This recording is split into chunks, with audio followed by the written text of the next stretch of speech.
The pregnancy test trembled in my hands as two pink lines emerged, clear as day. After months of trying, this should have been our moment of triumph.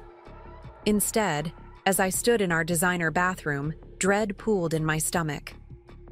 I already knew how Ryan would react. "Olivia, how much longer are you going to be in there? We're going to be late for the Henderson meeting." I took a deep breath, tucking the test into my pocket. I checked my reflection. My olive complexion looked paler than usual, but my dark hair was perfectly styled. My business attire immaculate. No one looking at me would guess the turmoil inside. Before we jump back in, tell us where you're tuning in from, and if this story touches you, make sure you're subscribed, because tomorrow I've saved something extra special for you. "Coming," I called, my voice impressively steady. I found Ryan in our sleek living room scrolling through his phone, not even bothering to look up as I entered. That was typical these days. 3 years of marriage, and sometimes I wondered if he even saw me anymore. "The Henderson presentation is ready," I said, hovering by the doorway. "But Ryan, can we talk for a minute? It's important." He sighed, glancing at his watch. "Can it wait until tonight?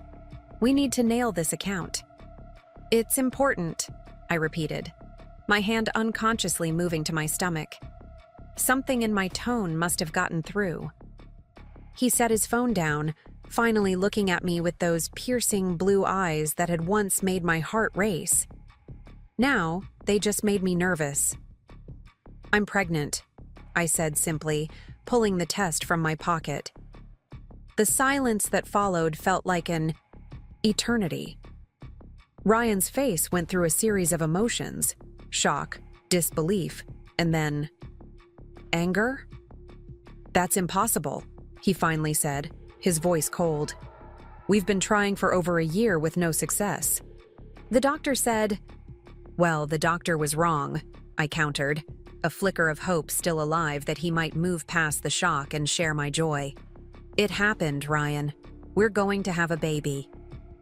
Ryan stood, pacing our minimalist living room, running his hands through his perfect hair. "This doesn't make sense, Olivia. The timing is all wrong. We're about to launch the new marketing campaign. Horizon is on the verge of its biggest quarter ever.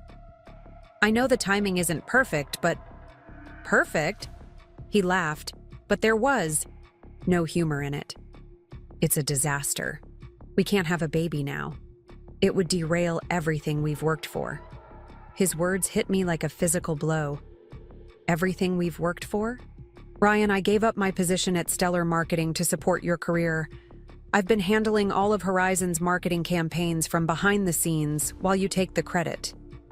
Ryan's face darkened. "That was your choice. Nobody forced you to step back." "Because you convinced me we were building something together." My voice rose despite my efforts to stay calm. "And now we're actually creating something together, a family. And you're acting like it's the end of the world." Ryan moved to the bar cart in the corner, pouring himself a drink despite the early hour. "Olivia, be reasonable. We can't do this right now. Maybe in a couple of years, when the company is more stable." I stared at him, suddenly seeing with perfect clarity what I'd been avoiding for years. "The company will never be stable enough for you, will it? There will always be another milestone, another goal, another reason to put our life on hold." Ryan set his glass down with more force than necessary. "What are you saying?" "I'm saying I'm having this baby, Ryan, with or without your support." His eyes narrowed. "Don't threaten me, Olivia. It's not a threat. It's a decision." My voice was steadier than I felt. "I want this child. I thought you would too." Ryan laughed again, that same humorless sound. "Well, you thought wrong. I never wanted kids, Olivia. I just went along with it because it seemed important to you. And frankly, I never thought it would happen." The admission knocked the breath from my lungs. "You? What? You've been lying to me for 3 years? Watching me chart temperatures and take vitamins and cry every month when the test was negative? all while never wanting a child?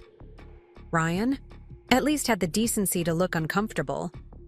I thought we had more time, that you'd eventually realize how disruptive a child would be to our lifestyle. Our lifestyle? I echoed, feeling sick. You mean your lifestyle, your career, your ambitions? Our ambitions, he corrected sharply. Don't act like you haven't benefited from my success. The house, the cars, the vacations. Things, I interrupted. All you're talking about are things, Ryan. What about love? Partnership? A family? He sighed, looking at me with something like pity. If that's what you want, then maybe you're with the wrong person. The words hung in the air between us, a truth I'd been avoiding for too long. Maybe I am, I whispered. Ryan checked his watch again, ever the businessman. Look, we need to get to this meeting. We can discuss this tonight. Just don't tell anyone yet, all right? Let's keep this between us until we figure it out. I nodded mechanically, grabbing my portfolio. We drove to the client meeting in silence, and I performed perfectly, presenting the marketing strategy I'd developed while Ryan took the credit. It was a familiar dance, one I'd perfected over the years, but all I could think about was the tiny life growing inside me, and the man beside me who wanted nothing to do with it. That night, Ryan came home late, reeking of expensive scotch. I was sitting in the dark living room, having spent hours weighing my options. I thought you'd be asleep, he said, loosening his tie. We need to talk, I replied. Ryan sighed, dropping into the armchair across from me. Look, I've been thinking about our situation.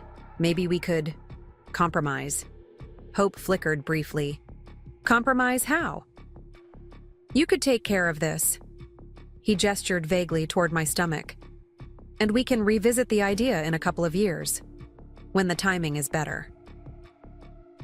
It took me a moment to understand what he was suggesting. You want me to get an abortion? Ryan winced at the word. I'm just being practical, Olivia. This isn't the right time. And if I don't? I challenged. His expression hardened. Then you're on your own. I never signed up to be a father, and I won't be forced into it. The last thread of hope snapped. You never signed up to be a husband either, apparently. At least not in any way that matters. Ryan stood, his patience visibly wearing thin. I won't be manipulated into this, Olivia. Make your choice. I looked at this stranger wearing my husband's face and made the easiest decision of my life. I already have. The next morning, I waited until Ryan left for work. Then I packed 2 suitcases with my essentials, called my parents, and walked out of the modern glass house that had never really felt like a home. As I drove away, I didn't look back. Whatever happened next, I knew one thing for certain. My child and I deserved better than Ryan Walsh could ever give us. My parents' house in the suburbs was exactly as I remembered. Modest, warm, and filled with the smell of my mother's cooking. As I pulled into the driveway, Eleanor and Daniel Chen rushed out to meet me, their faces etched with concern. Olivia, my mother said, pulling me into a hug. What's happened? Your call had us so worried. I'd managed to hold it together during the drive, but in my mother's arms, the tears finally came. Ryan and I are over, Mom, and I'm pregnant. My father's face darkened as he took my suitcases. That man, he muttered, shaking his head. Come inside, my mother urged, leading me toward the house. You can tell us everything when you're ready. That night, as we sat around the kitchen table I'd grown up with, I told them everything. Ryan's reaction, his ultimatum, my decision to leave. I know it seems sudden, I said, pushing my food around my plate, but I think our marriage has been over for a long time. I just didn't want to see it. My father, always practical, leaned forward. What's your plan, Olivia? You're welcome to stay here as long as you need. But what about your future? Your career? It was a fair question. I'd put my own ambitions on hold for Ryan, working behind the scenes on his company's campaigns without official recognition. Now I had nothing. No job, no portfolio I could claim as my own, and a baby on the way. I don't know yet, I admitted.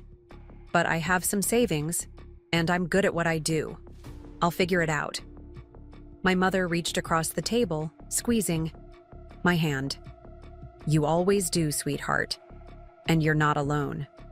The next morning, I woke to a series of text messages from Ryan, ranging from angry demands to know where I was to half-hearted apologies.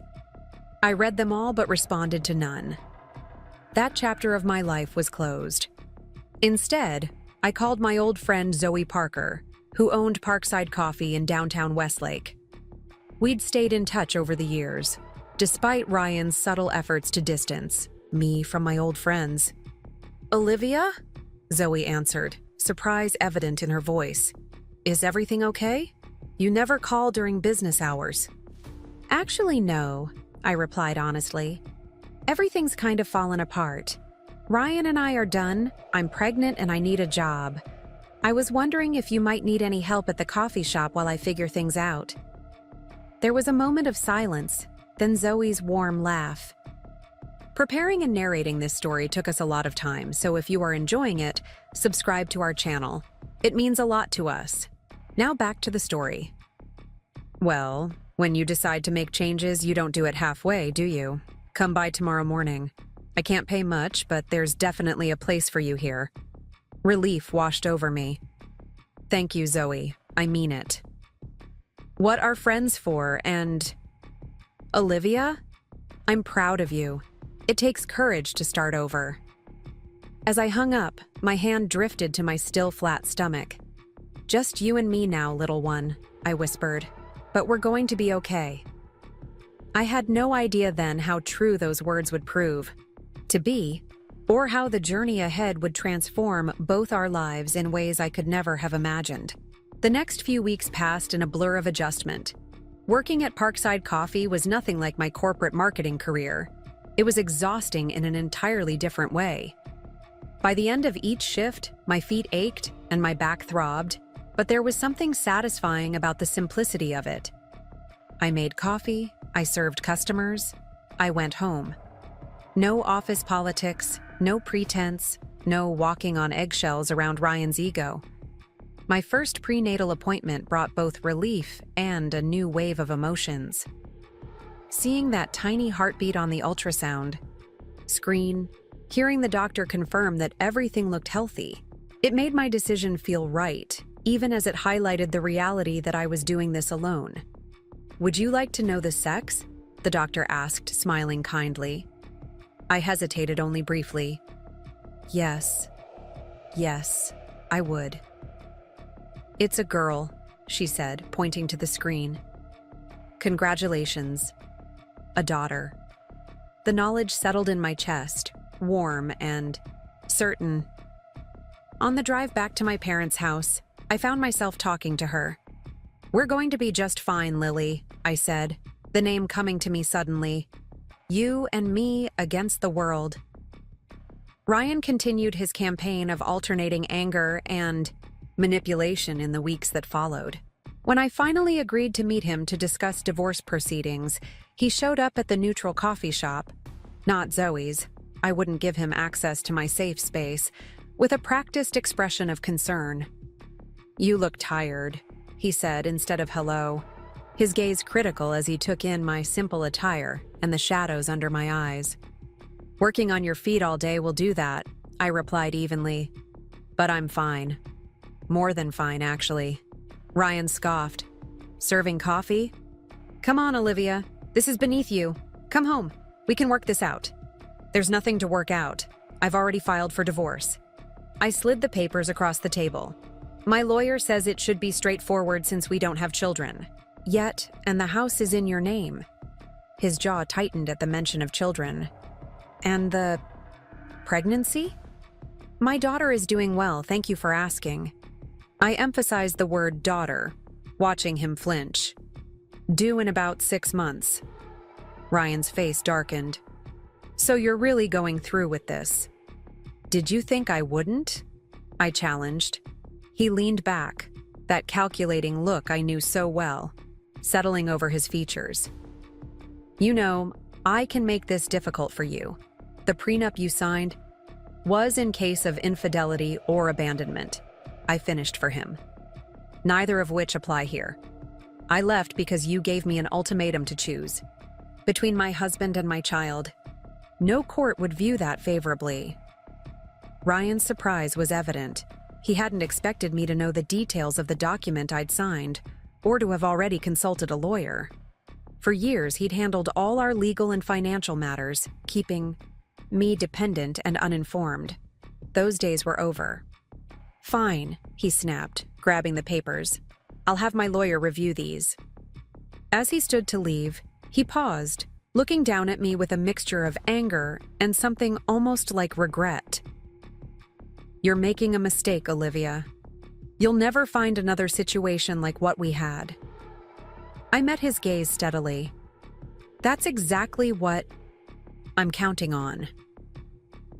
After he left, I sat for a long time, my hand resting on my barely there bump. The encounter had been draining, but I felt stronger than I had in months. I'd faced Ryan and stood my ground. It was a small victory, but an important one. That victory was short-lived, however. Just 3 days later, as my shift at Parkside was ending, a sharp pain tore through my abdomen. I gasped, clutching the counter for support. Olivia? Zoe's alarmed voice seemed to come from far away. What's wrong? I looked down in horror, to see a small stain of blood spreading on my jeans.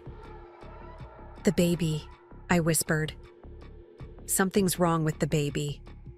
The next hours were a blur of emergency rooms, concerned faces, and the terrifying phrase, threatened miscarriage. I lay on the hospital bed, tears streaming silently down my face as doctors moved around me, checking monitors and speaking in hushed tones. Please, I begged whoever might be listening, please don't take her from me. She's all I have. My mother sat beside me, holding my hand so tightly it hurt. She's a fighter, Olivia, just like her mother. She'll hold on. When the doctor finally returned with news, I held my breath, preparing for the worst. The bleeding has stopped, she said gently, and we're still detecting a strong heartbeat. You're not out of the woods yet, but things look promising. Relief crashed over me like a wave. So she's okay? Lily's okay? The doctor smiled. Lily, is it? Well, Lily seems determined to stay put, but you'll need to take it very easy for the next few weeks. Bed rest would be ideal. Bed rest. No work, no income. The practical implications hit me even as I nodded my understanding. Don't worry about the coffee shop, Zoe said later, as if reading my mind. Your job will be waiting when you're ready to come back. And you'll stay with us, of course, my mother added. We'll take care of everything. As my parents helped me from the hospital to the car, I was overwhelmed by gratitude for their support and by the stark realization of how differently this might have played out if I'd stayed with Ryan. Would he have rushed to the hospital, held my hand, prayed alongside me for our daughter's life? Somehow, I couldn't picture it. And that certainty, painful as it was, confirmed that I'd made the right choice in leaving. That night, lying in my childhood bedroom under strict orders, not to move, I made another promise to Lily. We survived today, I whispered, my hand gently cradling my stomach. And we're going to keep surviving. Every day, getting stronger. I promise you'll never doubt that you're loved and wanted, not for a single moment of your life. It was a promise I intended to keep, no matter what challenges lay ahead. The weeks of bed rest were both a blessing and a curse. Physically, I recovered.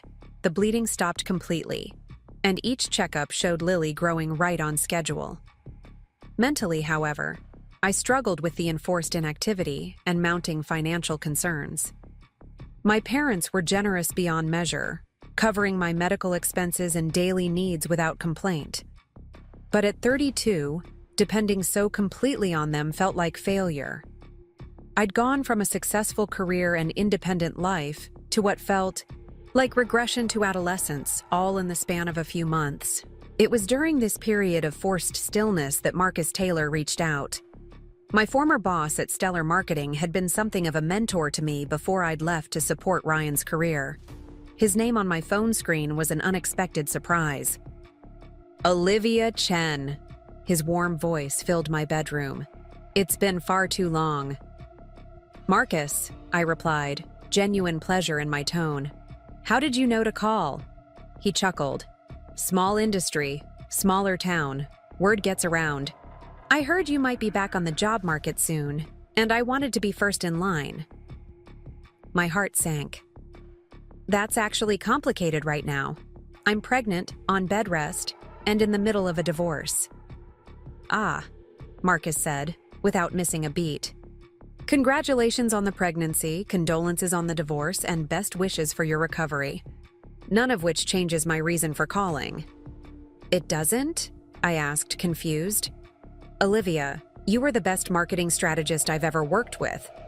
Your campaigns for Stellar were innovative, effective, and years ahead of their time. I've been keeping tabs on Horizon's work, which has your fingerprints all over it, even if your name isn't on it. I felt a flush of pride at his recognition. That's kind of you to say, but... No buts, he interrupted gently. I have a proposition. Stellar is expanding, and I need a new director of marketing, someone who can work from home while needed, join us in the office when ready, and bring fresh perspective to our campaigns. I sat up straighter, scarcely daring to hope. Are you offering me a job? I'm offering you your career back, Marcus corrected, with better terms than you had before. Because frankly, seeing what you did for Horizon from behind the scenes, I'd be a fool not to snap you up. Tears pricked my eyes. I don't know what to say. Say yes, Marcus replied simply. Take a few days if you need to think it over. But Olivia, you deserve this. Don't let whatever happened with Ryan make you doubt your value. After we hung up, I sat staring at the phone, a mixture of emotions swirling through me. Hope, validation, the first stirrings of renewed confidence. Marcus's offer wasn't just a job, it was recognition of my worth, something Ryan had systematically undermined for years. That night, I made a decision. I would accept Marcus's offer, but I would do more than that. I would reclaim everything Ryan had taken from me, my professional identity, my confidence, my independence, and I would build something new and better, for myself and for Lily. The path forward wouldn't be easy. There would be challenges balancing new motherhood with a demanding career. There would be financial hurdles and emotional scars to overcome. But for the first time since seeing those 2 pink lines on the pregnancy test, I felt something beyond determination. I felt possibility. Ready for a new chapter, Lily?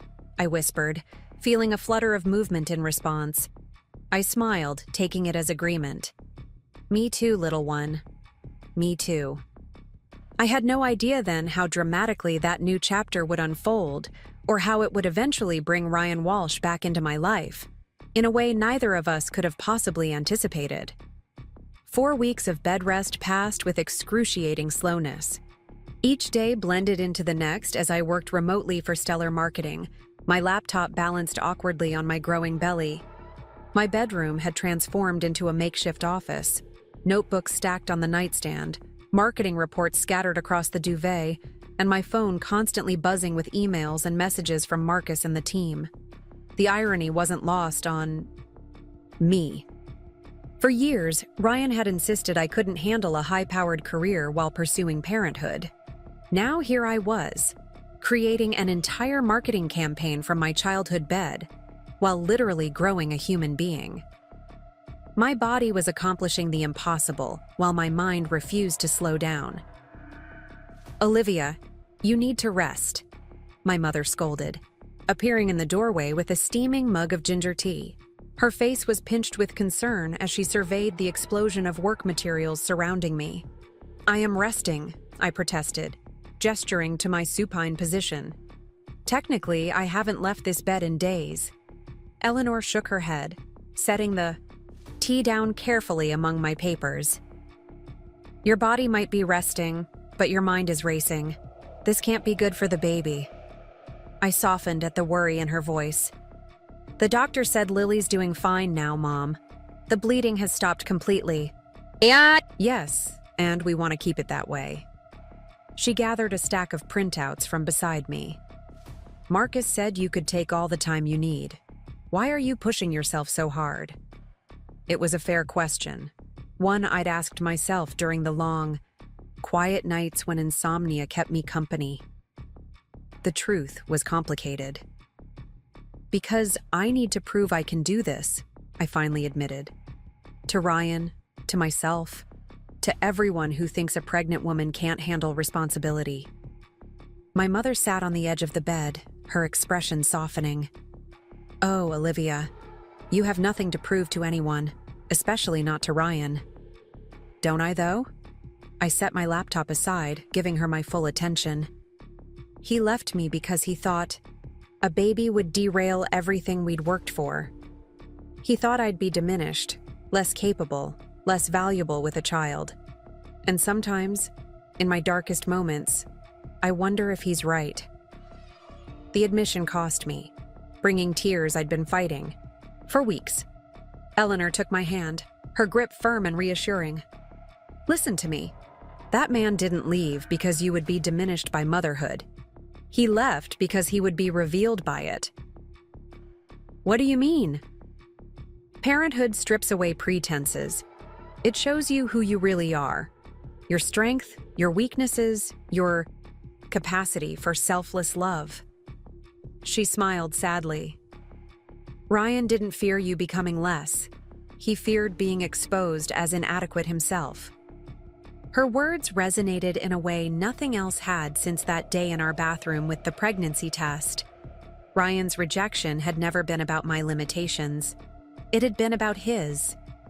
"When you were little," my mother continued, "you never walked anywhere. You always ran full speed ahead, like you couldn't wait to see what was next. That's who you are, Olivia. Motherhood won't change that fundamental truth. It will just give you someone wonderful to run alongside." I leaned into her embrace, feeling some of the tension leave my body. "When did you get so wise?" She laughed, the sound warm and comforting. 32 years of watching you grow. Up. Now, drink your tea and try to relax. The world won't stop spinning if you take an afternoon off." After she left, I closed my laptop, surprising myself with the decision. Maybe one afternoon of truly resting wouldn't derail my career comeback. As I sipped the ginger tea, I felt Lily move, a definite kick now, not just the butterfly flutters of previous weeks. "You agree with Grandma, don't you?" I murmured, placing my hand where I'd felt the movement. "All right, message received. We'll take a break." But the reprieve was short-lived. The next morning, my phone rang with a call from Marcus that would change everything once again. "Olivia, I hope I'm not disturbing your rest," he began, his normally confident voice hesitant. "Not at all," I assured him. "What's up?" "Something's happened that you should know about." He paused, and I could picture him leaning forward in his ergonomic chair, brow furrowed. Horizon Technologies has approached Stellar about a potential acquisition. The world seemed to tilt beneath me. "Acquisition? You mean Ryan's company wants to buy Stellar?"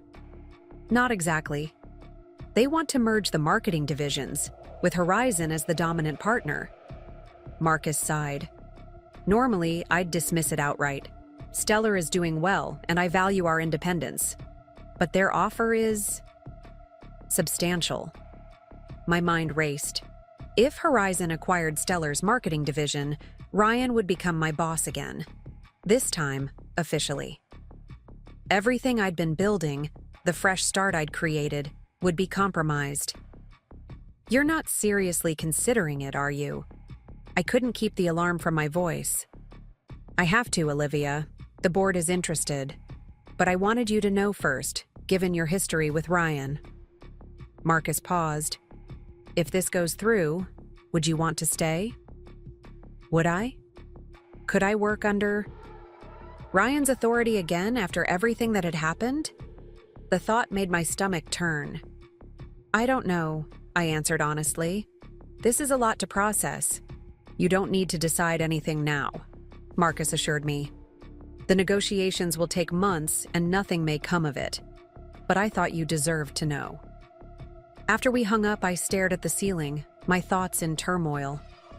Just when I'd begun to feel secure in my new path, Ryan was threatening to derail it, whether he knew it or not.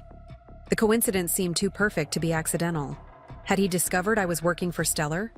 Was this a calculated move to reassert control over my life? The questions spiraled until my father knocked on the door, pulling me from my dark thoughts. You have a visitor, Daniel said, his expression carefully neutral. Megan Foster says she works with Ryan at Horizon.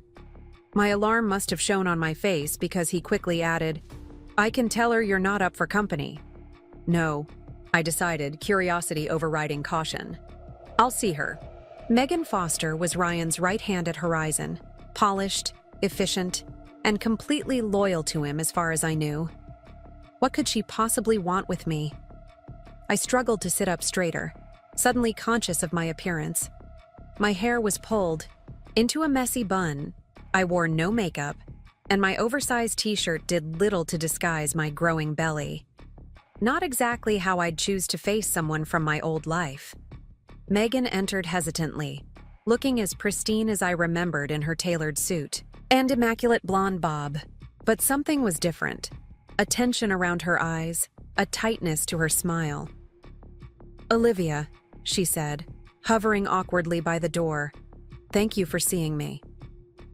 It's not like I could run away, I joked weakly, gesturing to my bedbound state. Please sit. She perched on the edge of the chair my mother usually occupied. I heard about your pregnancy. Congratulations. Thank you, I replied, wondering if Ryan had told her or if she'd heard through the grapevine.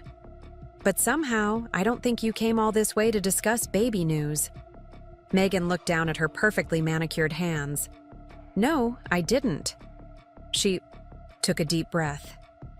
I came to warn you about the Stellar acquisition. My breath caught. What about it? It's not what it seems. Her blue eyes met mine directly. Ryan found out you're working there. He's not interested in Stellar's marketing division.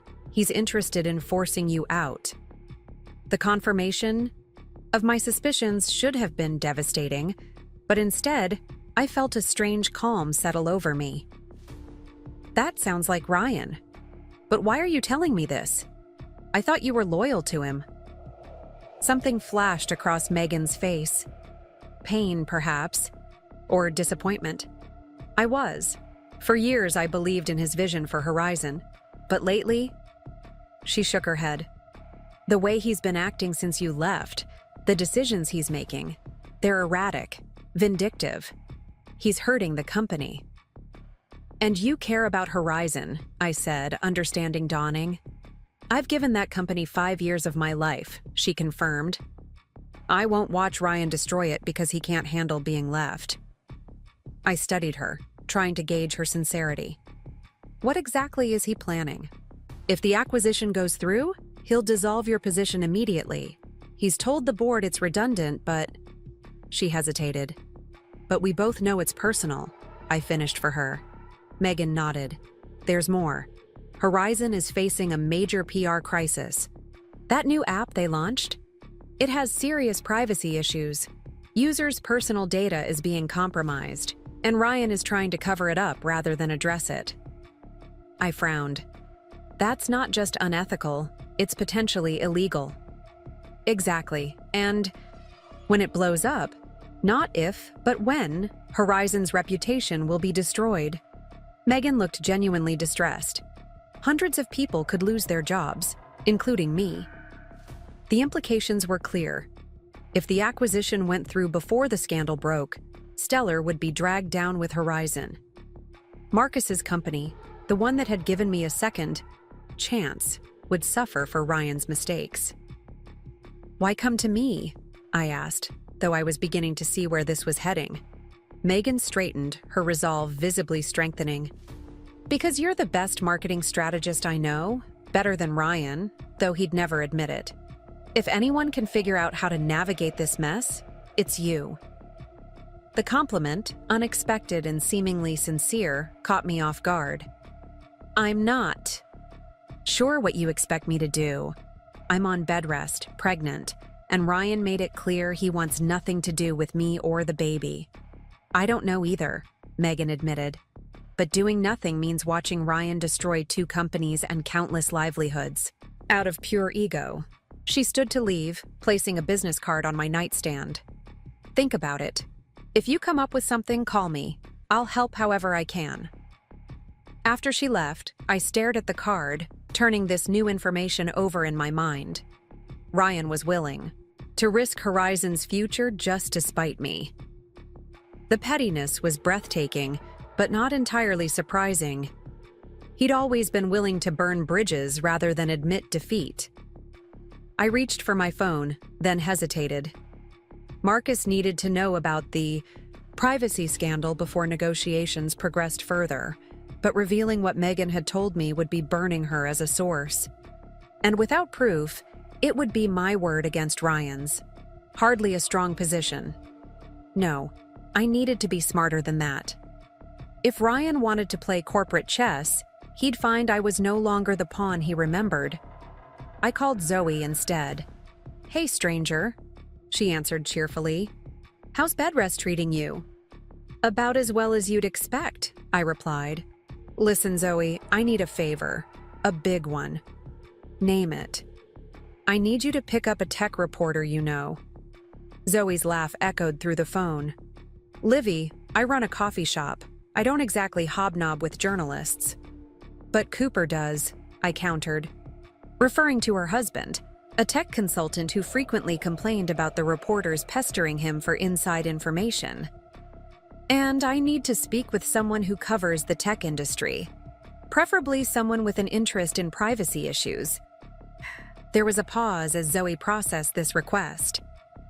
"Okay, color me intrigued. What are you up to?"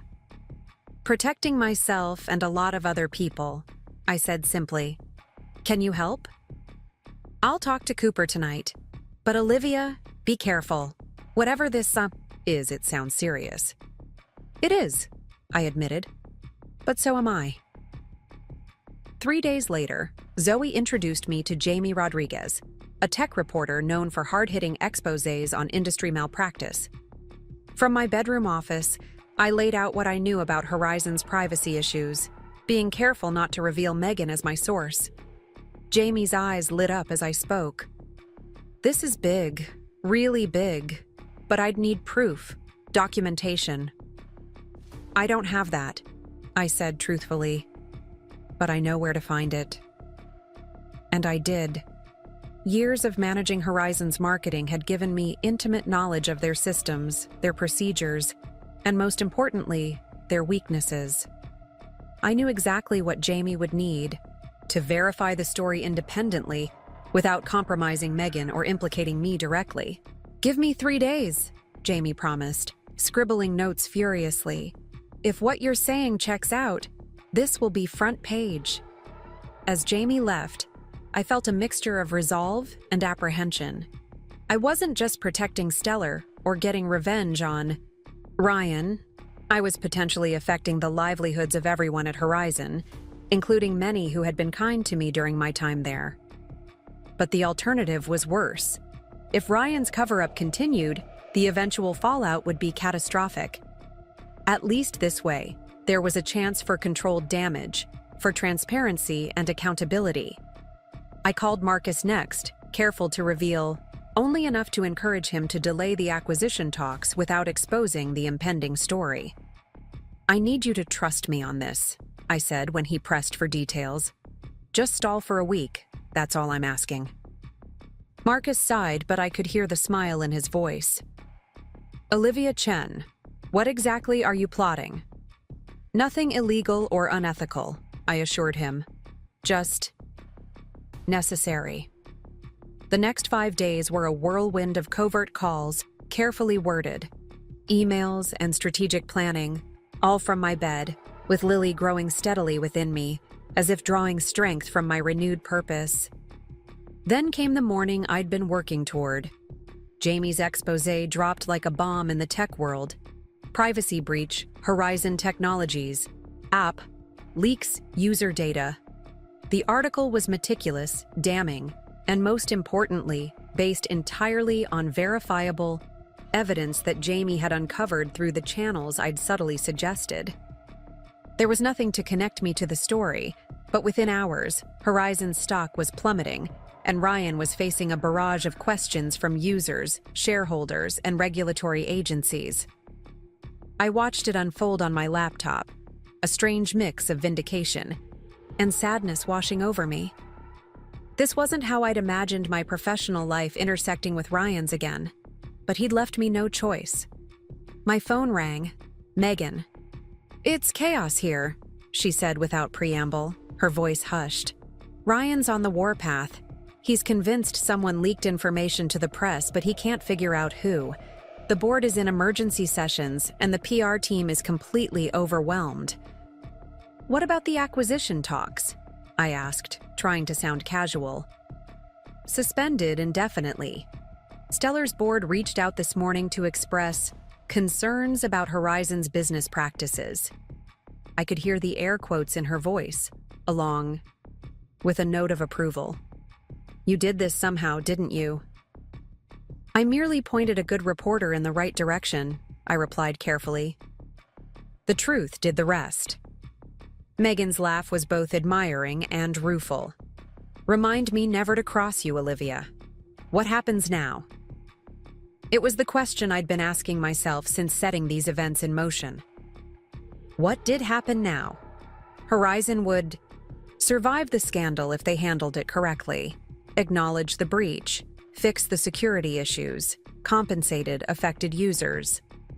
But Ryan's leadership was now in question, and the company's reputation would take months, if not years, to recover. "Now," I said slowly, "we see if Horizon's board has the wisdom to prioritize the company over Ryan's ego. And if they don't?" I thought about Marcus, about Stellar, about the opportunity that might emerge from this crisis. Then other options will present themselves. After we hung up, I turned my attention to the cascade of messages filling my inbox. Marcus wanted an urgent call. The Stellar board was reconvening. Industry contacts were reaching out with questions, theories, opportunities. In the midst of the professional chaos, I felt Lily kick, stronger than ever before, as if applauding her mother's maneuvering. I placed my hand over the spot, smiling despite the uncertainty ahead. "That's right, little one. No one messes with your mom." The doctor's appointment later that week brought the news I'd been hoping for. The threatened miscarriage was officially resolved, and I could gradually return to normal activities. "Take it slow," Dr. Morris cautioned, reviewing my charts. "No. Heavy lifting. Minimize stress." I couldn't help laughing at that last directive. Dr. Morris looked up, one eyebrow raised. "Something amusing about stress reduction, Ms. Chen." "Just the timing," I admitted. "My professional life is complicated at the moment." She nodded, understanding. "The tech industry scandal. It's been all over the news." I tried not to react, keeping my expression neutral. "Yes, it's certainly causing waves." Dr. Morris studied me for a moment, then smiled slightly. "Well, whatever your involvement, try to remember that your primary job right now is growing this baby. The corporate world will still be there after Lily arrives." It was a gentle reminder I needed to hear. In the excitement of outmaneuvering Ryan, I'd almost forgotten the most important goal, bringing my daughter safely into the world. That afternoon, I ventured outside for the first time in weeks, taking a cautious walk around the neighborhood with my mother hovering protectively at my side. The fresh air felt glorious after so long confined, and the physical activity loosened muscles stiff from inactivity. "You seem different," Eleanor observed as we rounded the corner back toward home. "More centered, somehow." I considered this. "I feel different. For months I've been reacting to Ryan's decisions, trying to rebuild after he pulled the rug out from under me. But now..." I gestured vaguely, struggling to articulate the shift. "Now I'm making my own moves again." My mother squeezed my arm affectionately. "That's the Olivia I know, always 3 steps ahead." As we approached the house, I spotted an unfamiliar car in the driveway, sleek, expensive, and unmistakably corporate. My steps faltered. "Are we expecting visitors?" I asked, tension creeping back into my shoulders. Eleanor frowned. "Not that I'm aware of." We entered cautiously to find my father in the living room, engaged in conversation with an elegant woman in her 60s, impeccably dressed in a designer suit that probably cost more than all the furniture in the room combined. "Ah, here she is," Daniel said, looking relieved at our arrival. "Olivia, this is Victoria Palmer. She asked to speak with you." Victoria Palmer. The name registered immediately. She was the chairwoman of Horizon's board, a formidable business leader known for her no-nonsense approach and strategic brilliance. What on earth was she doing in my parents' living room? "Ms. Chen," Victoria said, rising smoothly, "thank you for seeing me on such short notice." "I wasn't aware I had a choice," I replied, more bluntly than I'd intended. Pregnancy had worn down my diplomatic filters. To my surprise, Victoria laughed, a warm, genuine sound at odds with her intimidating reputation. Directness, refreshing. "May we speak privately?" My parents exchanged a look, then excused themselves, my mother shooting me a concerned glance as they retreated to the kitchen. I lowered myself carefully onto the sofa, trying not to show how much the short walk had tired me. "So," I began once we were alone, "to what do I owe this unexpected visit? I'm assuming it relates to recent events at Horizon." Victoria nodded, her sharp eyes assessing me. "You assume correctly. The privacy breach has created quite the crisis for us, one that Ryan Walsh seems particularly ill-equipped to handle." I kept my expression neutral, waiting for her to continue. "The board has lost confidence in Ryan's leadership," she stated matter-of-factly. "His response to the crisis has been defensive, evasive, and frankly, damaging to shareholder value. We're preparing to make a change." My heart skipped a beat. "I see. And you're telling me this because..." Victoria leaned forward slightly. "Because we want you to take his place." The room seemed to tilt. "Excuse me?" "I've been watching your career for some time, Ms. Chen. Your work at Stellar since leaving Horizon has been exceptional. More importantly, I'm well aware that many of Horizon's most successful campaigns over the past 3 years were primarily your work, not Ryan's." She smiled thinly. "I make it my business to know these things." I struggled to process what she was suggesting. "You want me, your CEO's pregnant ex-wife, to replace him? That sounds like the plot of a bad revenge movie, not a sound business decision." "On the contrary, it's entirely business." Victoria's expression remained impassive. "The privacy scandal requires a complete overhaul of Horizon's approach to user trust and brand integrity. Your background in ethical marketing and your understanding of both our company and the broader industry make you uniquely qualified. And the fact that I'm 7 months pregnant is irrelevant to your qualifications." She waved a dismissive hand. "We can accommodate a maternity leave. What we cannot accommodate is continued leadership that prioritizes reputation management over actual accountability." The irony was almost too much. Ryan had left me because he thought a baby would derail our professional ambitions. Now the baby was still coming, and I was being offered his job. "This is unexpected," I managed, mind racing. Victoria stood, straightening her already perfect suit. Take 24 hours to consider it. We're meeting tomorrow evening to finalize our decision. She placed a business card on the coffee table. My direct line. I look forward to your call. After she left, I remained frozen on the sofa, the magnitude of what had just happened washing over me in waves. My parents emerged from the kitchen, their expressions a mixture of concern and curiosity.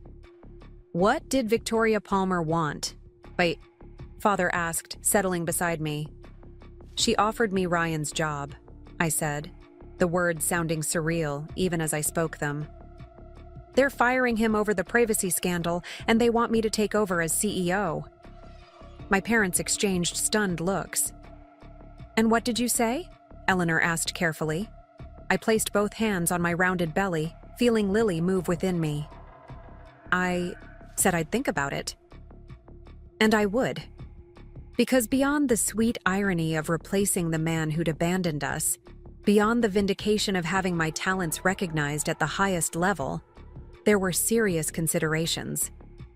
Was I ready for such responsibility, especially with a newborn on the way?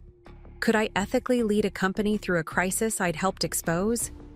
And most importantly, what kind of future would this decision create for Lily and me? As if sensing my thoughts, Lily kicked again, strong and decisive. I smiled, suddenly certain of at least one thing. Whatever I decided, it would be on my terms, not Ryan's. Never again would I let him or anyone else dictate the limits of what I could achieve. Well, my father said, breaking the thoughtful silence. I guess the saying is true after all. What saying? I asked, distracted by my swirling thoughts. He grinned, his eyes twinkling with mischief and pride. Living well really is the best revenge. 24 hours wasn't nearly enough time to decide whether to accept Victoria Palmer's offer. I paced my parents' living room, phone clutched in my hand as the deadline approached. My mother watched from the doorway, concern etched on her face. You don't have to decide right now, she said gently. You could ask for more time. I shook my head. Victoria Palmer doesn't extend deadlines. That's part of her reputation. Then what's holding you back? A week ago, you were strategizing how to protect yourself from Ryan. Now you have the chance to replace him entirely. It was a fair question. The opportunity was undeniably tempting, not just for the vindication, but for the professional recognition. Yet something felt off about the whole situation. It feels too easy, I admitted. Too convenient. Ryan makes a mistake, I expose it, and suddenly I'm being handed his job. Business doesn't work that way, especially not at Victoria Palmer's level. My mother crossed the room, resting her hand on my shoulder. Maybe sometimes it does. Maybe this is the universe balancing the scales. I wanted to believe that. After everything Ryan had put me through, the idea of cosmic justice was appealing, but my business instincts were screaming caution. I dialed Victoria's number before. I could talk myself out of it. Ms. Chen, she answered on the first ring. I've been expecting your call. Before I give you my answer, I said, dispensing with pleasantries, I need to understand why me. There must be a dozen qualified executives within Horizon who could step into Ryan's role.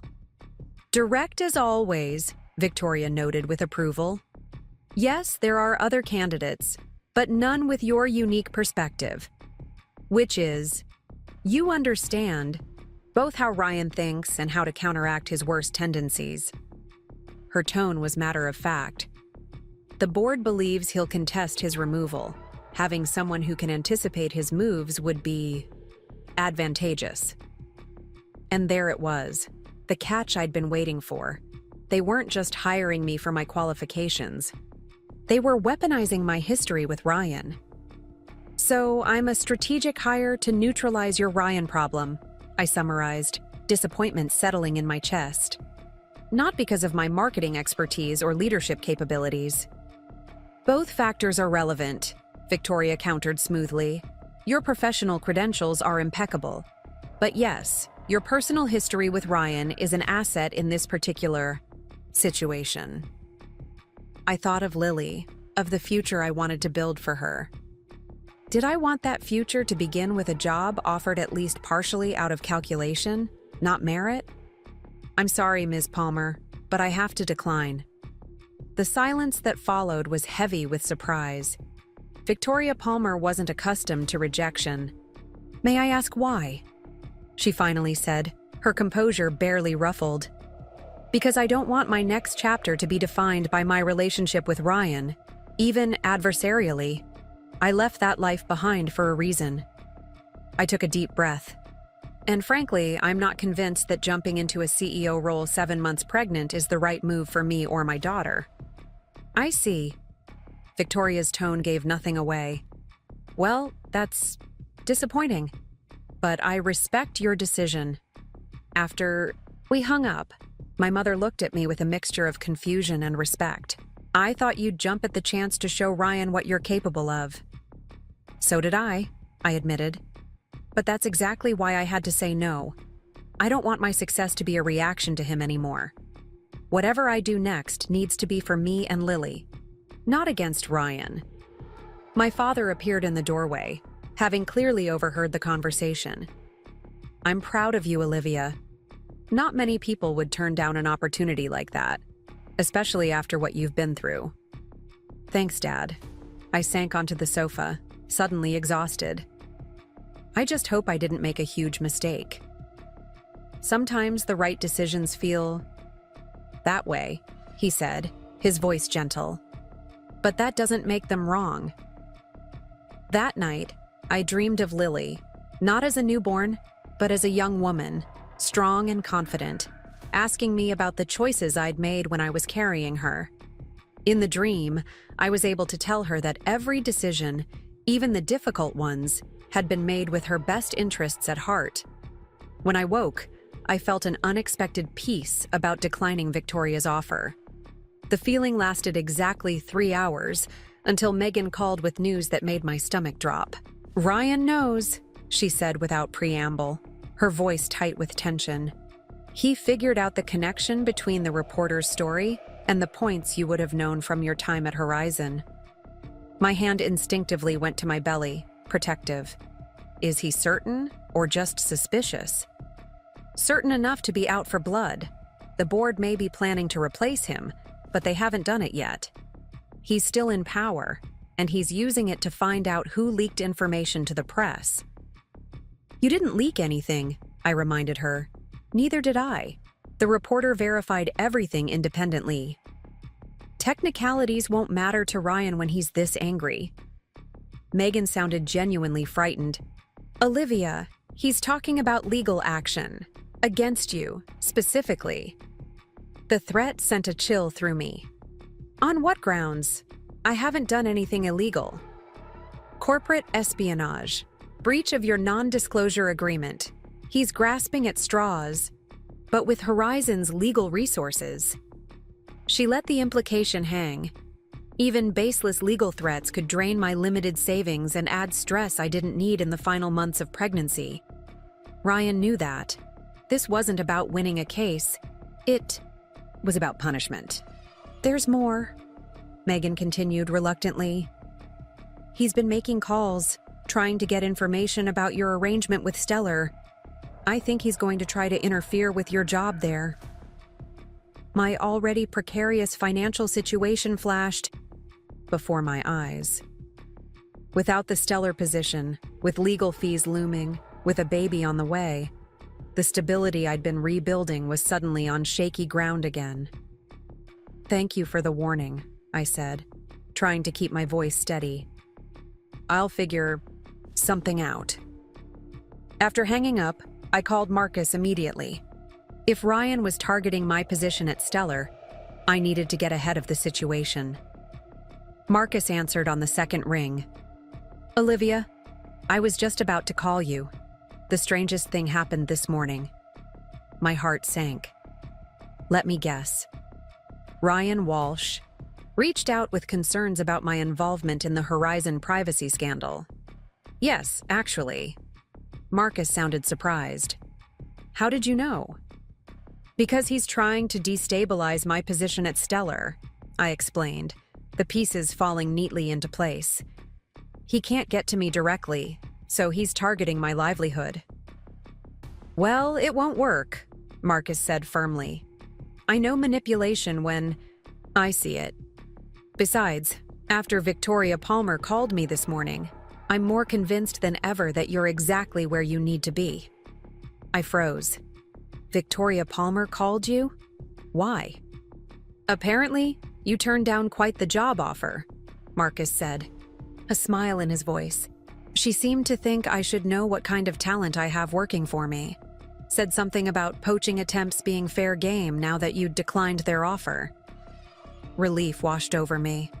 Victoria hadn't taken my rejection personally. If anything, she seemed to respect my decision. So you're not worried about the Horizon situation? I asked cautiously. Worried? Olivia, you turning down a CEO position to stay with Stellar tells me everything I need to know about your loyalty and judgment. If anything, I think it's time we discussed your future here more seriously. The conversation that followed changed everything. Marcus wasn't just offering reassurance. He was proposing a new role as Stellar's chief marketing officer, with a significant salary increase and flexibility for my impending maternity leave. The board has been considering this move for weeks, he explained. Victoria's call just accelerated our timeline. We need to announce it before Ryan can spread any more rumors about your standing here. By the time we hung up, my head was spinning with the unexpected turn of events. I'd turned down one executive position only to be offered another, one that came without the baggage of replacing Ryan, but with all the recognition of my talents. So, my father said when I emerged from my room, visibly dazed. Good news or bad news? Good, I think. I sank into a kitchen chair. I just got promoted to Chief Marketing Officer at Stellar. Eleanor clapped her hands together. Olivia, that's wonderful. It is, I agreed, still processing. But Ryan won't take this lying down. If anything, it'll make him more determined to discredit me. My father's expression hardened. Let him try. You have people in your corner now, people who see your value. The next few days proved him right, about both parts. My promotion was announced with fanfare, complete with a press release highlighting my achievements and vision for Stellar's marketing future. The industry response was overwhelmingly positive, with congratulatory messages flooding my inbox. But as predicted, Ryan escalated his campaign against me. The threatened legal action materialized in the form of a cease and desist letter, accusing me of violating my non-disclosure agreement. It was quickly followed by pointed questions from industry contacts about my role in the Horizon scandal. He's trying to paint you as vindictive and untrustworthy, Megan reported during our now regular calls, making it sound like you orchestrated the exposé purely for personal revenge. And are people believing him? I asked, trying to focus on preparing for an important client presentation rather than Ryan's smear tactics. Some are. Others see it for what it is, a desperate attempt to shift blame. She paused. The board meeting is tomorrow. Word is they're definitely removing him, but the vote won't be unanimous. Who's his replacement? That's the strangest part. They're not naming anyone yet. Victoria Palmer will step in as interim CEO while they conduct what they're calling a thorough search. Megan sounded puzzled. It's unusual. Typically, they'd have the successor lined up before making a move like this. I recalled Victoria's words about anticipating Ryan's resistance. Perhaps this was part of her strategy, keeping the permanent replacement ambiguous to prevent Ryan from targeting a specific individual. What will you do after he's gone? I asked, suddenly aware that Megan had taken significant risks to help me. Her laugh held a note of genuine amusement. Would you believe I've been offered a position at Stellar? In the business development department. Marcus, I realized, smiling despite the tension. He's building an arc for everyone jumping ship from Horizon. Smart man, and I'm not the only one considering the offer. The implications were clear. Horizon was destabilizing, talent was fleeing, and Stellar was positioned to benefit. In business terms, it was a victory. Yet I felt no satisfaction, only concern for the many Horizon employees caught in the crossfire of Ryan's poor decisions. The next day's headlines confirmed what Megan had predicted. Horizon Technologies, CEO ousted amid privacy scandal. The financial markets responded immediately, with Horizon's stock plummeting further and investors publicly questioning the company's future. I was in the middle of reviewing designs for a new campaign when my phone rang with an unfamiliar number. Against my better judgment, I answered. "You think you've won, don't you?" Ryan's voice, cold and slightly slurred, sent ice through my veins. My finger hovered over the end call button, but something kept me listening. "Ryan, I'm not having this conversation," I said firmly. "Please don't contact me again." "You turned down the job," he continued, as if I hadn't spoken. "Victoria offered you my position, and you said no. Why?" The question caught me off guard. "That's not your business anymore." "Everything about you is my business," he hissed, the words sending a disturbing chill down my spine. "You're carrying my child, even if you pretend otherwise." My breath caught. "What are you talking about?" "Did you think I wouldn't figure it out? The timing, your sudden departure, it all makes sense. That baby is mine, and I want a paternity test to prove it." The accusation was so absurd I almost laughed. "The baby you explicitly told me to get rid of? The one you said would ruin everything we'd worked for? That baby?" "People say things they don't mean in the heat of the moment," Ryan countered, his tone shifting to something almost reasonable. "I've had time to reconsider." "No." The word came out sharp and final. "You don't get to change your mind about our daughter. You made your choice, Ryan. Now live with it." "Our daughter," he repeated, latching onto the confirmation like a predator.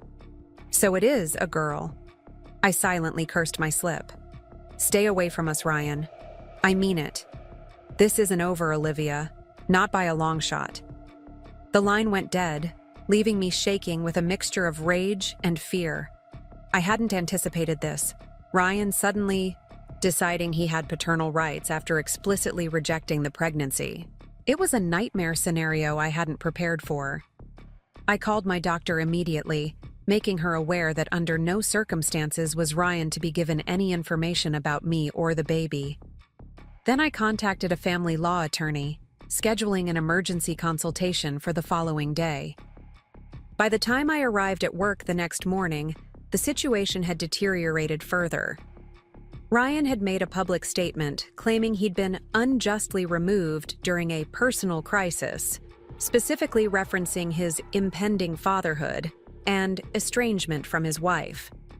"He's trying to garner sympathy," Marcus observed grimly, showing me the statement on his tablet, painting himself as a victim of circumstance rather than his own bad decisions. "And using my pregnancy to do it," I added, feeling violated by the public co-opting of something so personal. This is a new low, even for him. The attorney I consulted that afternoon was blunt in her assessment. "He has no legal claim to the child at this point, but once she's born, he could petition for paternity testing and visitation rights. Even though he explicitly rejected her, told me to get rid of it?" The injustice burned like acid. Unfortunately, yes. The courts generally favor giving both biological parents some role in a child's life, unless there's evidence of abuse or endangerment. She studied me over her glasses. "Do you have documentation of his rejection? Texts, emails, witnesses?" I thought back to that terrible night in our living room.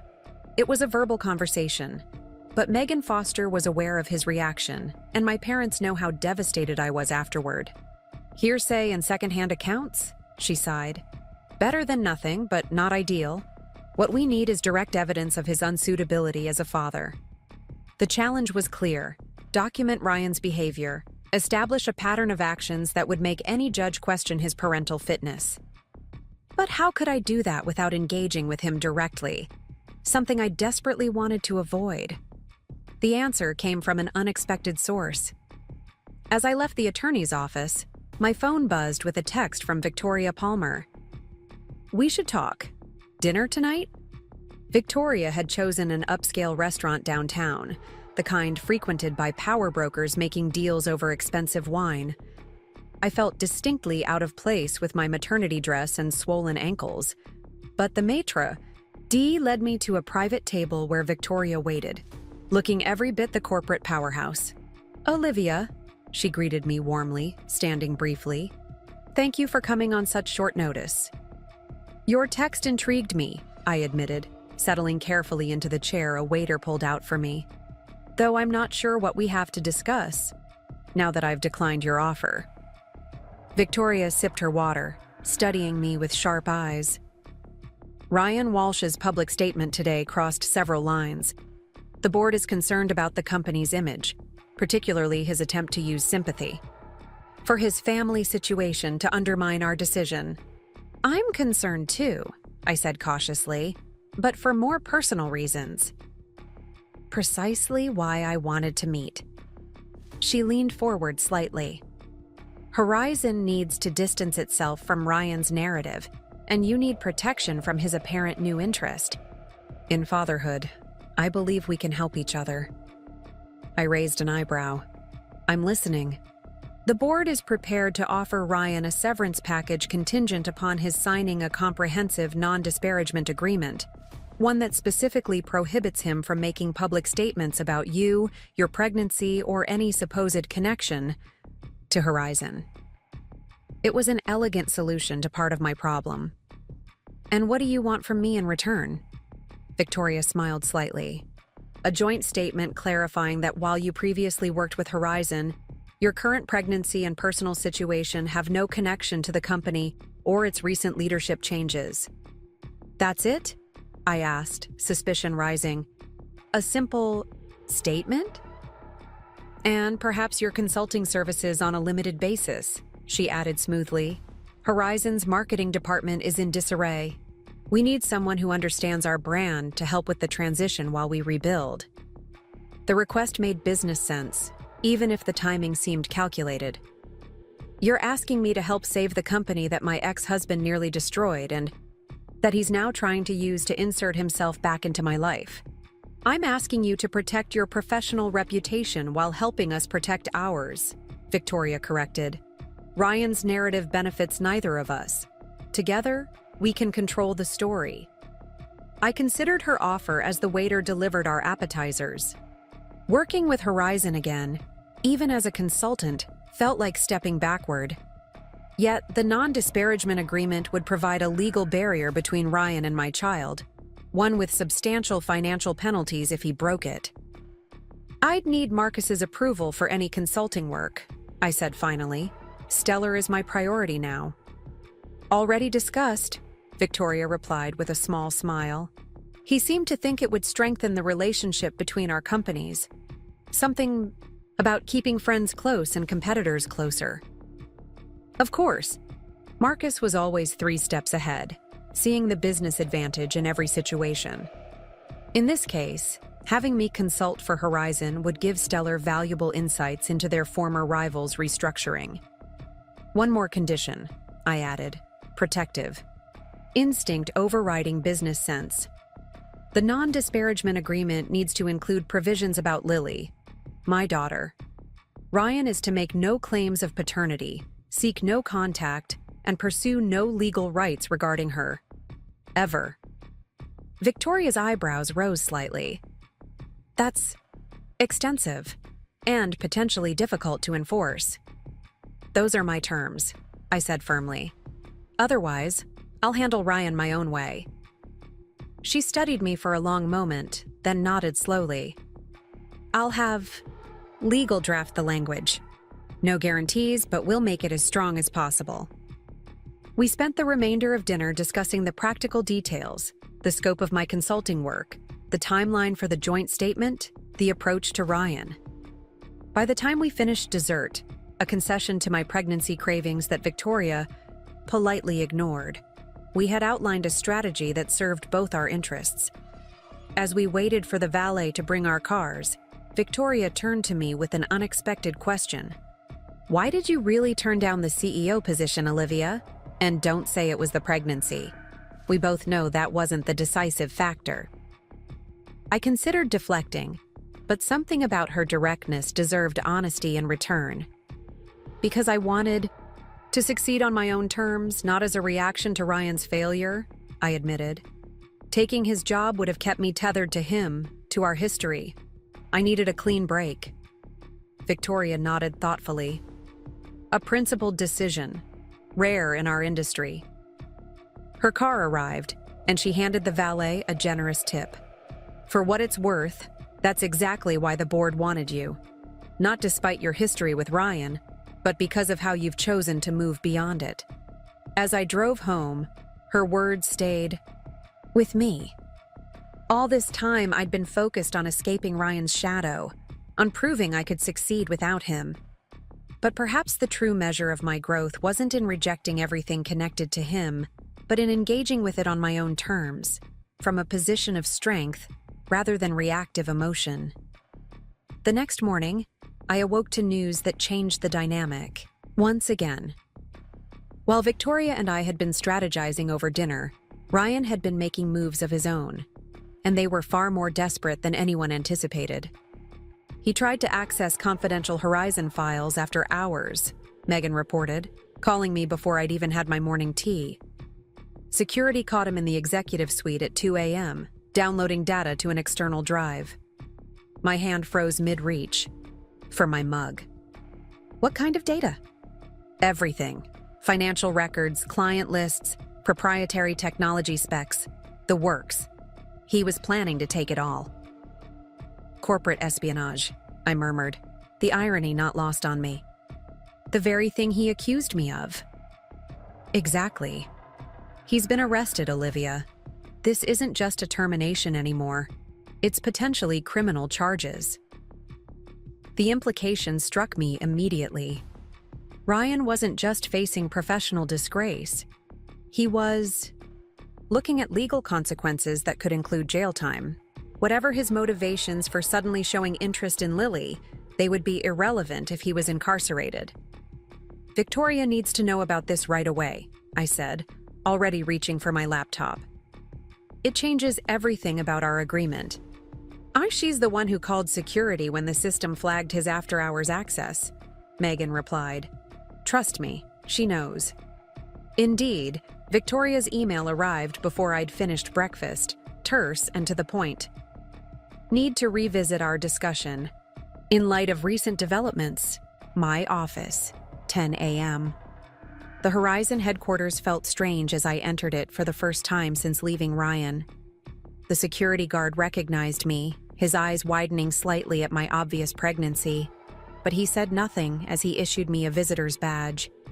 The executive floor was unnaturally quiet, with employees speaking in hushed tones and casting nervous glances toward Ryan's former office, now taped off like a crime scene, which in a sense, it was. Victoria met me at the elevator, her usual composure slightly frayed around the edges. "Thank you for coming so quickly. This situation has escalated beyond our expectations." "Beyond anyone's expectations," I agreed, following her to a conference room rather than the compromised executive office. "What happens now?" "That depends partly on you." Victoria closed the door firmly behind us. "The board wants to press charges. The data Ryan attempted to steal represents millions in intellectual property and sensitive client information." "But," I prompted, sensing her hesitation. "But pursuing criminal charges means a public trial, media attention, and potential damage to the company's already fragile reputation." She sat across from me, her gaze direct. "Some board members have suggested offering Ryan a deal. No criminal charges if he signs an ironclad non-disclosure agreement, forfeits his remaining shares, and leaves the industry entirely." The implications were clear. "And my situation? With Lily? How does that factor in?" "It could be included in the agreement," Victoria confirmed. Complete legal separation from you and the child, with significant financial penalties for any violation. It was more than I'd hoped for. A clean break, legally enforced, with Ryan removed not just from my life, but from the entire industry where we might cross paths. Yet something about it felt wrong. "You're letting him off too easily," I said, slowly. What he did wasn't just a breach of company policy. It was a crime, premeditated and deliberate. Victoria's expression remained neutral. Our priority is protecting Horizon, not pursuing justice for its own sake. And if he does this to another company, takes their data, violates their trust, I challenged. You're setting a precedent that executives can commit corporate espionage with minimal consequences if they have the right connections. That's a fair point, Victoria admitted, looking slightly taken aback by my perspective. But I'm not sure the board will see it that way. I thought of Lily, of the example I wanted to set for her. Would I want her to know I'd helped?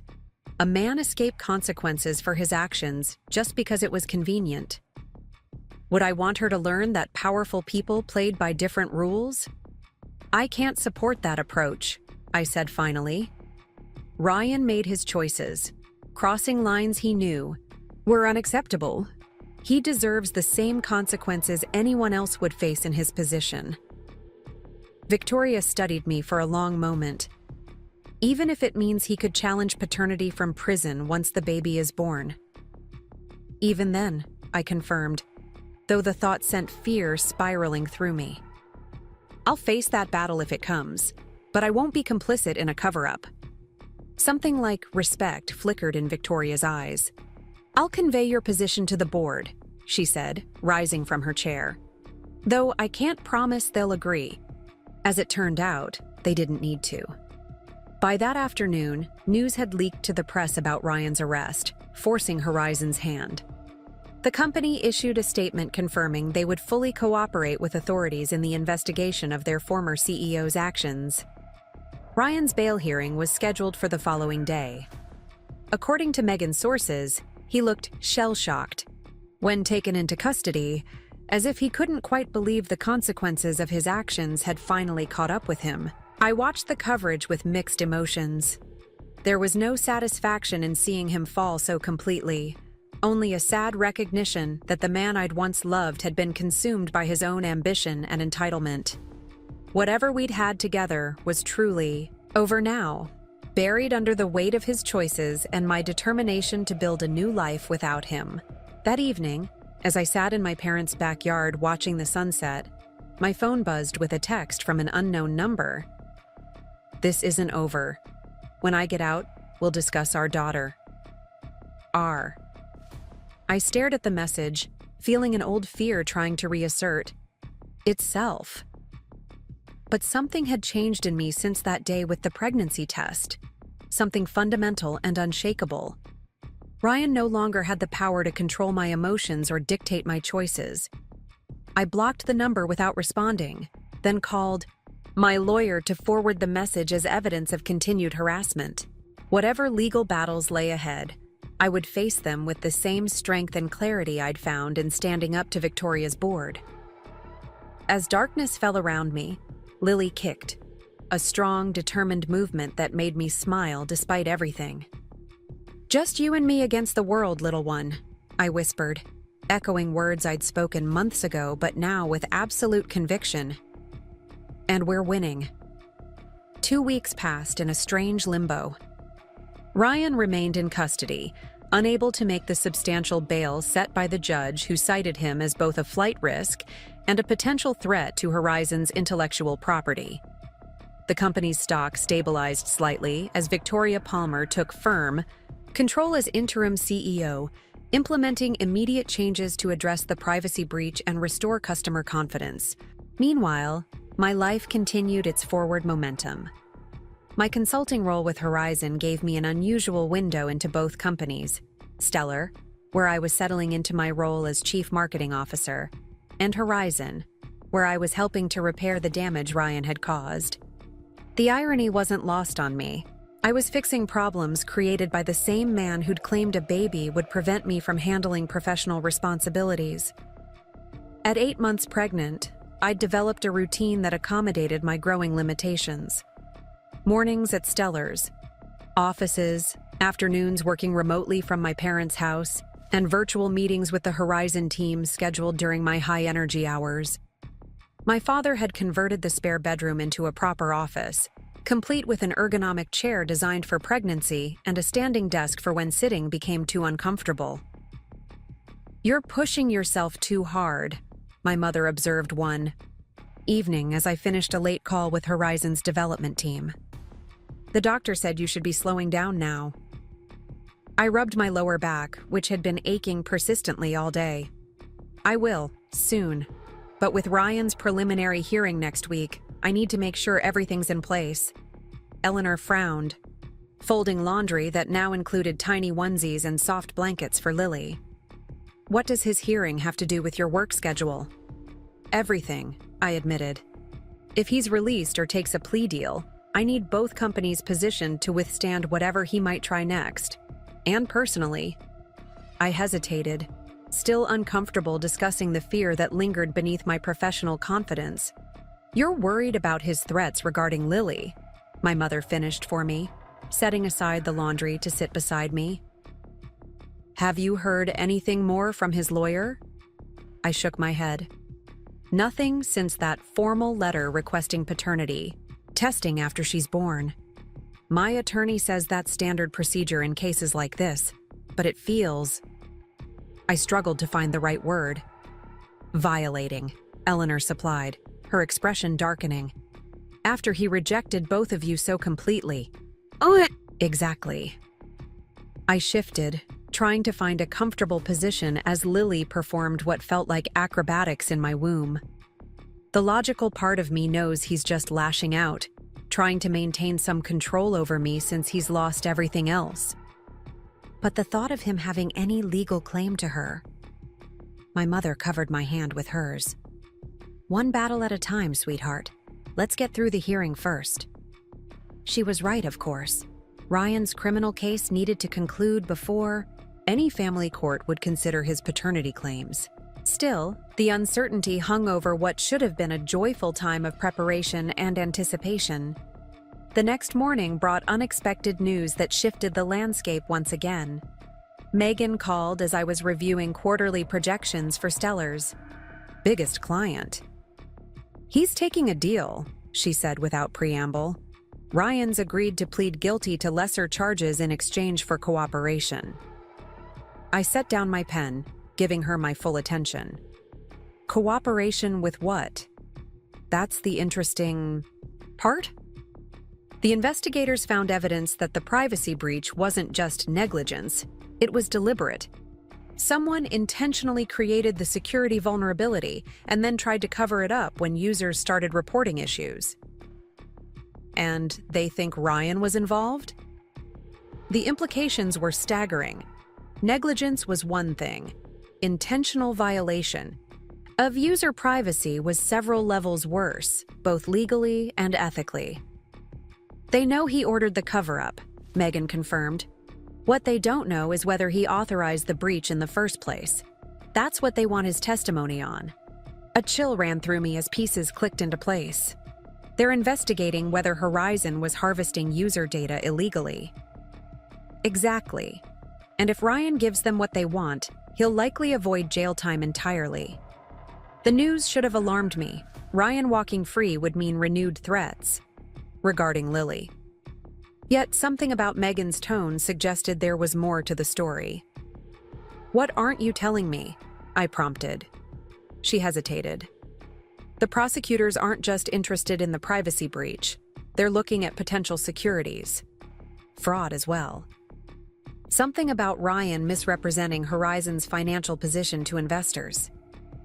The quarterly reports, I realized, remembering how Ryan had insisted on handling all communications with shareholders himself, even though it typically fell under marketing's purview. He was inflating the numbers. Which means his legal troubles are far from over, Megan concluded. Even if he cooperates on the privacy issue, the securities investigation could take months, maybe years. Relief washed over me, followed immediately by guilt.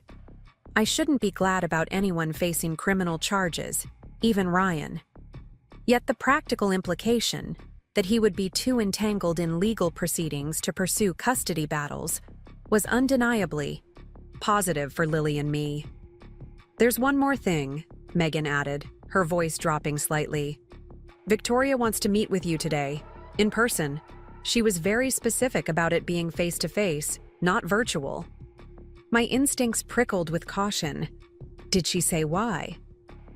"Only that it concerns both your consulting role and personal matters." Megan's concern was evident. "Do you want me to be there, as a buffer or witness?" The offer touched me. Over the weeks of working together, Megan had become more than a convenient ally. She was a friend, one of the few people who understood the full complexity of my situation with Ryan and Horizon.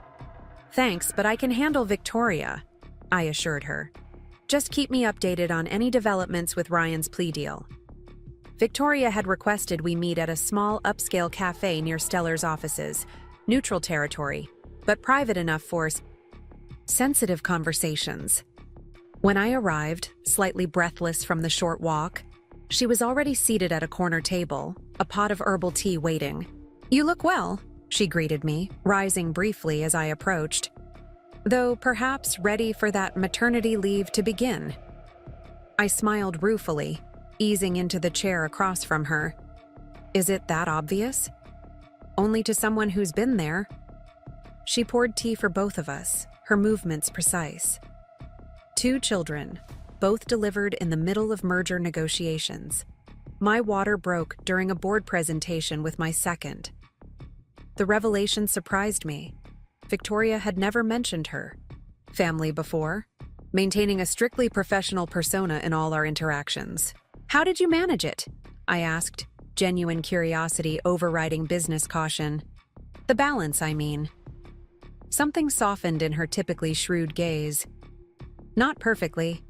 There were missed recitals and bedtime stories sacrificed to conference calls, but we found our rhythm." She set down her cup, transitioning smoothly back to business. "Which brings me to the reason for this meeting." I straightened, professional instincts kicking in.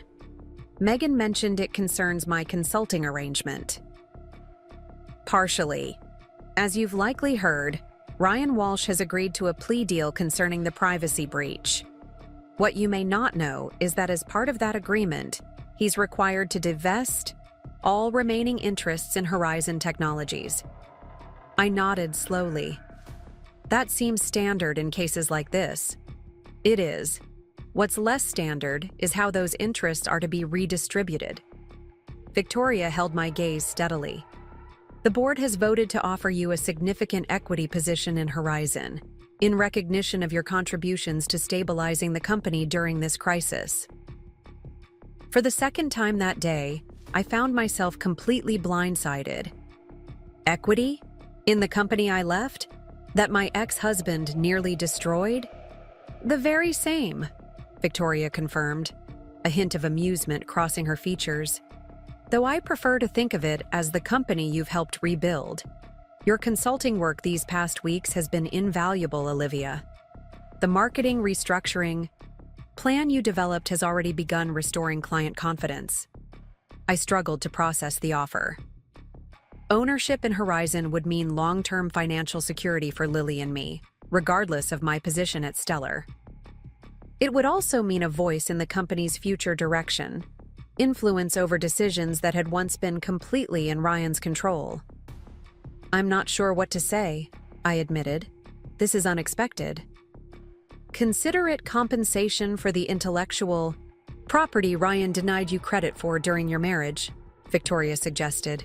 "All those campaigns that built Horizon's brand? The strategies that attracted major clients? They were largely your work, something the board has come to fully appreciate." Her recognition of my uncredited contributions stirred something deep within me, not pride exactly, but validation. For years, Ryan had minimized my role, presenting my ideas as his own. Now, ironically, his downfall had revealed the truth. "There's a personal component to this offer as well," Victoria continued, her tone shifting subtly. "Ryan's legal team continues to make noise about paternity rights once your daughter is born. As a significant shareholder in Horizon, you would have certain advantages in any such proceedings." The implication was clear. Corporate resources, legal teams, financial stability, all would strengthen my position if custody battles emerged. "I appreciate the offer," I said carefully, "but I need to understand exactly what you're proposing. Equity in exchange for what? Continued consulting? Joining Horizon permanently after my maternity leave?" Victoria shook her head. "No strings? Attached to the equity itself. It's yours regardless of your professional decisions. However," she paused, selecting her words with precision, "the board would like to propose a more permanent arrangement as well." "You're offering me a job," I translated. "Again. Not just a job, a position as Chief Strategy Officer, reporting directly to me." Her eyes held mine with unexpected intensity. "Horizon needs a complete transformation, Olivia. New leadership, new vision, new ethical foundation. Who better to help build that than someone who's witnessed firsthand the damage caused by the old regime?" The proposition was compelling, even seductive. From Ryan's rejected wife to a C-suite executive at the very company he'd been forced to abandon, the symmetry was undeniable. Yet something held me back from immediate acceptance. "What about Stellar?" I asked. "Marcus took a chance on me when I had nothing. I can't just abandon him and the team." "Marcus Taylor is a shrewd businessman," Victoria pointed out. "He'd understand a strategic career move, especially one that could benefit Stellar through your continued goodwill." She was right. Marcus would likely support whatever decision I made, viewing it through the lens of business opportunity rather than personal loyalty. Still, the thought of leaving Stellar felt wrong, like abandoning a lifeboat that had carried me through the storm. "I need time to consider both offers," I said finally. "The equity and the position." Victoria nodded, seemingly unsurprised. "Of course, though I should mention that timing is somewhat crucial. The equity distribution must occur before Ryan's assets are formally released from judicial control, which will happen once his plea is entered next week." "I understand." I sipped my tea, buying time to organize my thoughts. "What about the interim CEO position? You've been filling that role." Something flashed across Victoria's face. Approval, perhaps, at my directness. "The board has asked me to continue through the transition. After that," she shrugged elegantly, "I have other companies requiring my attention. My specialty is crisis management, not day-to-day operations." The pieces aligned with sudden clarity. Victoria wasn't just offering me a C-suite position, she was grooming me for eventual succession to the CEO role, the very position I'd turned down weeks earlier. Only now, instead of replacing Ryan directly in a reactive move, I would earn the position through demonstrated value and strategic vision. "I'll have an answer for you in 48 hours, I promised, already mentally calculating how to approach this decision methodically. For both the equity and the position. Victoria seemed satisfied with this timeline. We spent the remainder of our meeting discussing the practical aspects of the equity transfer and the structure of the potential CSO role. By the time we parted, my mind was racing with possibilities, challenges, and the weighty recognition that my decisions now would shape not just my future, but Lily's as well. I called Marcus as soon as I returned to my office, requesting a private meeting that afternoon. He deserved to hear about Victoria's offer directly from me, not through industry channels. Marcus listened without interruption as I outlined both proposals, the equity position and the executive role at Horizon. When I finished, He leaned back in his chair, a thoughtful expression on his face. "You know," he said finally, "when I hired you back, I gave you 6 months before you'd be running your own shop or heading a major division somewhere. Looks like I was off by about 3 months." I blinked, surprised by his casual acceptance. "You're not upset?" He laughed, the sound warm and genuine. "Upset? Olivia, I'm impressed.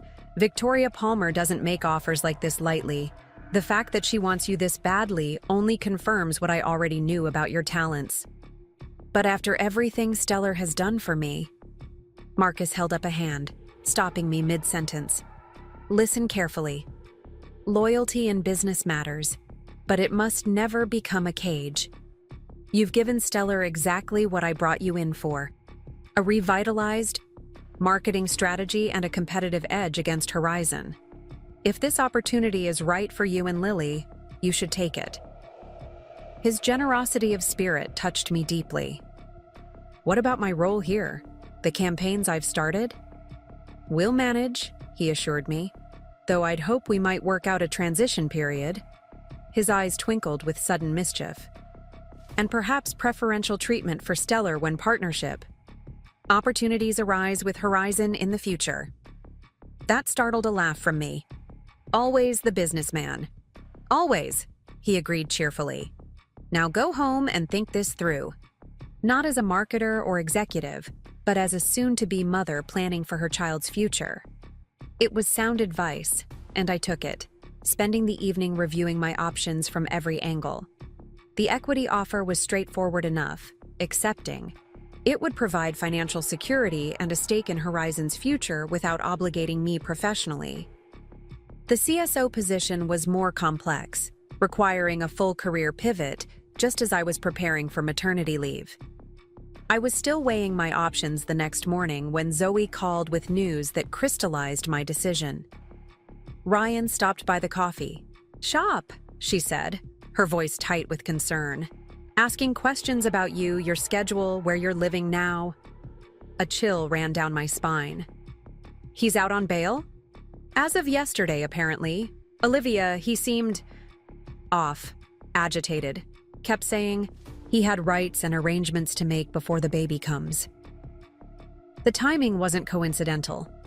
Ryan had been released and immediately sought information about me, all while I was considering Victoria's offer of resources that could help protect Lily and me from exactly this type of threat. "Did you tell him anything?" I asked, already mentally cataloging security precautions. "Of course not." Zoe sounded offended at the suggestion.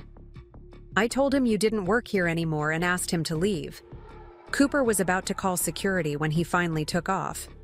"Thank you," I said fervently. "And I'm sorry you had to deal with that. Just be careful, okay?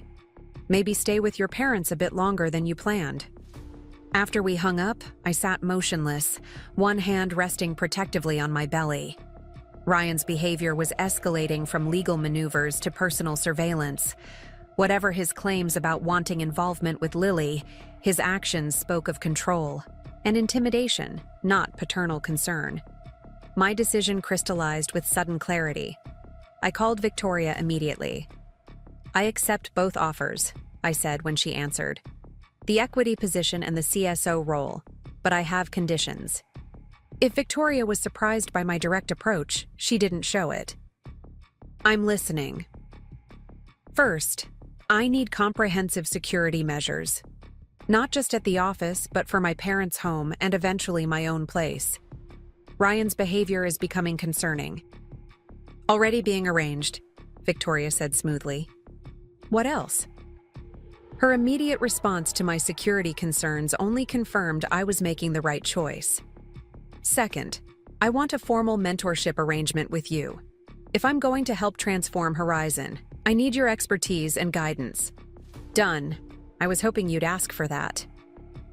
"Third, I want to bring Megan Foster onto my team directly.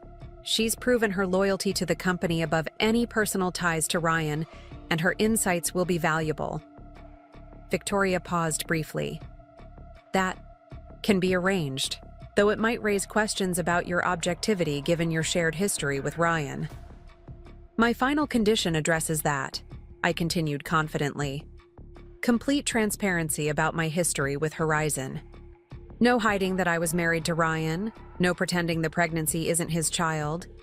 We acknowledge it professionally and move forward. Anything else would look like we have something to hide. This was the riskiest demand. Many companies would prefer to minimize such personal complications. But I was tired of shadows and half-truths. If I was going to help rebuild Horizon, it would be from a foundation of honesty. Victoria was silent for several long moments. The board may have concerns about that approach, she finally said. Then I'll address them directly, I replied, my resolve strengthening. But I won't begin this relationship with strategic omissions. That could backfire later. Very well, Victoria agreed, a new note of respect in her voice. Draft your ideal announcement, and we'll work from there. When can you start? I'll need 2 weeks to transition my projects at Stellar properly. After that, I can begin, with the understanding that my maternity leave starts in approximately 4 weeks. Perfect. I'll have legal prepare the equity documents immediately. Victoria paused, then added, Olivia, for what it's worth, I think you're making the right decision. Not just professionally, but personally as well. After we ended the call, I sat in my makeshift home office, absorbing the magnitude of what I'd just committed to. In a matter of weeks, I would be a C-suite executive at Horizon Technologies, with equity ownership and a direct line to the board. The position represented not just career advancement, but a platform from which to implement real change, ethical business practices, transparent leadership, and a corporate culture that valued innovation without sacrificing integrity.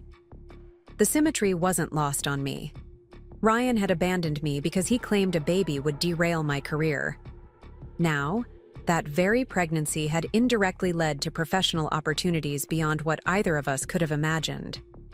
My phone buzzed with a text from Megan. Heard the news from Victoria. Congratulations, CSO Chen. Ready to follow your lead. I smiled, typing back. Hope you're ready for a challenge. We're rebuilding from the ground up. Her response came quickly. Wouldn't have it any other way. BTW, Ryan's been asking about your schedule. Be careful. The warning dampened my momentary elation, reminding me that while one battle was won, another loomed on the horizon. Ryan would not accept his professional downfall quietly, nor would he likely abandon his sudden interest in parental rights. As if sensing my renewed tension, Lily kicked forcefully, a strong movement that momentarily took my breath away. I placed both hands on my belly, whispering reassurance to my daughter. It's okay, little one. Mommy's got this covered. And I did. For perhaps the first time since that positive pregnancy test had changed everything, I felt fully in control of my destiny. Not just reacting to Ryan's choices, but actively creating the future I wanted for myself and my child. The next 2 weeks passed in a whirlwind of transition planning. At Stellar, Marcus helped me organize a seamless handover of projects and clients. At Horizon, Victoria introduced me to key stakeholders and team members, laying groundwork for my formal start. Security specialists evaluated both my parents' home and the apartment I'd recently leased for after Lily's birth, installing advanced systems at Horizon's expense. Throughout it all, Ryan remained a shadowy presence on the periphery, not directly confronting me, but making his awareness known through strategic appearances.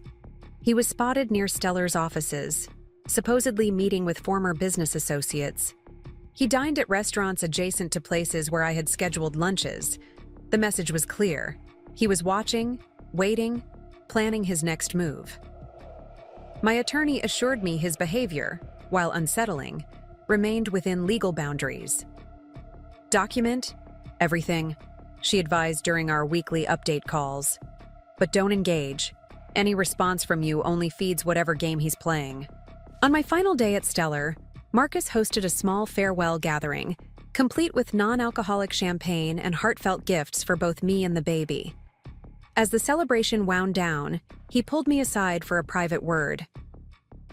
"I heard something today that you should know about," he said, his typically jovial expression serious.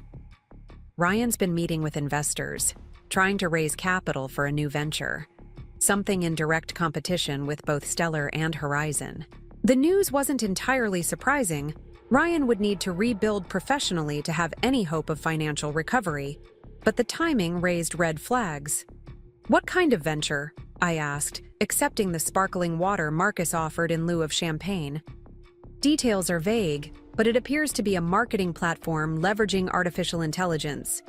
Supposedly revolutionary." Marcus looked skeptical. "The concerning part is that he's using his knowledge of both companies' client bases and strategies in his pitch to investors." I frowned, mentally reviewing the non-compete clauses that had been standard in Horizon's executive contracts. "That's likely violating several agreements." "Almost certainly," Marcus agreed. "But legal violations haven't exactly deterred him lately, have they?" It was a fair point. Ryan had already demonstrated his willingness to cross ethical and legal boundaries when cornered. This new development suggested he was planning not just to recover, but to position himself as a direct threat to both companies. "I should warn Victoria," I mused, already composing the message in my head. Marcus nodded. "Absolutely. But Olivia? Be careful about getting pulled into his orbit again, even adversarially. You've worked too hard to build this new path." His concern touched me deeply. "I will. This is just business intelligence, nothing personal." But as I drove home that evening, I couldn't help wondering if that distinction was sustainable. With Ryan, the personal and professional had always been inextricably intertwined. If he was targeting both Stellar and Horizon with his new venture, was it purely business strategy? Or was it also a calculated attempt to undermine the companies that now represented my professional support system? The question lingered as I prepared for my first official day as Horizon's Chief Strategy Officer. I'd chosen my outfit carefully, a tailored maternity dress in deep blue that conveyed both professionalism and confidence, paired with comfortable but elegant flats. At 8.5 months pregnant, practical considerations outweighed fashion, but I still wanted to make a strong first impression on the team I would be leading. My father insisted on driving me, citing concerns about Ryan potentially following me. "Just until things settle down," he said, brooking no argument as he helped me into his car. "Humor your old man's protective instincts." I relented, secretly, grateful for his concern. As we approached Horizon's headquarters, however, an unexpected sight greeted us. Ryan, standing near the main entrance, apparently waiting. My father tensed, hands tightening on the steering wheel. "Want me to drive past? Come back when he's gone?" I considered it briefly, then shook my head. "No, I'm not hiding from him. Not today." "Olivia," my father began, worry evident in his voice. "It's okay, Dad. The security team is expecting me, and we're in a public place with plenty of witnesses." I squeezed his hand reassuringly. "Besides, this confrontation is inevitable. Better here than somewhere private." He nodded, reluctantly, pulling up to the curb a few yards from where Ryan stood. "I'll wait right here until you're safely inside." Taking a deep breath, I exited the car, straightening to my full height, despite the ungainly weight of my pregnancy. Ryan's eyes widened slightly as he took in my appearance.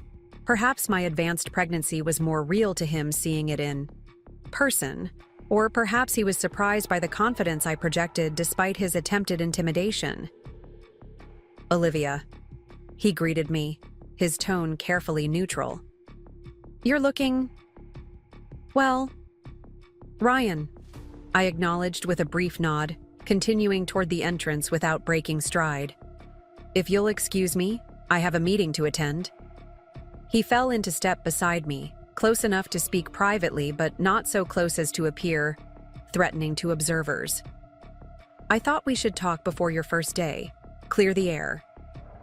There's nothing to discuss, I replied evenly.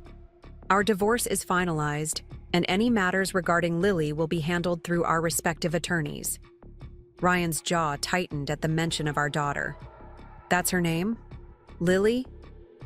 The question, unexpectedly personal after weeks of legal maneuvers, caught me off guard. Yes. It's pretty, he conceded, then immediately pivoted back to business. I assume Victoria's told you about my new venture. So that was his real purpose.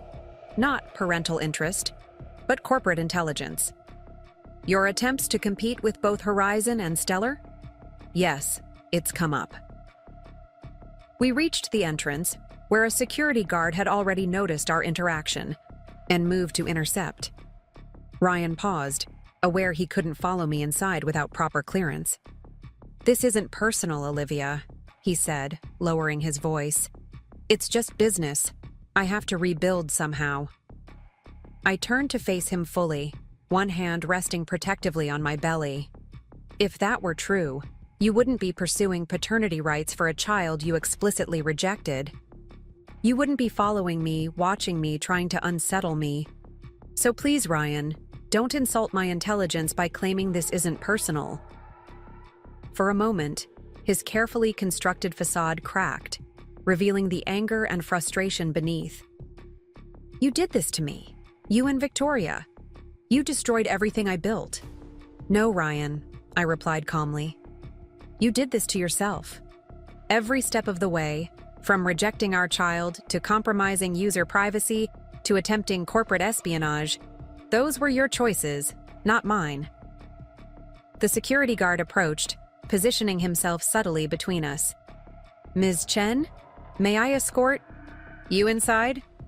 Ryan's eyes darted between us, registering the guard's protective stance and the respect with which he addressed me.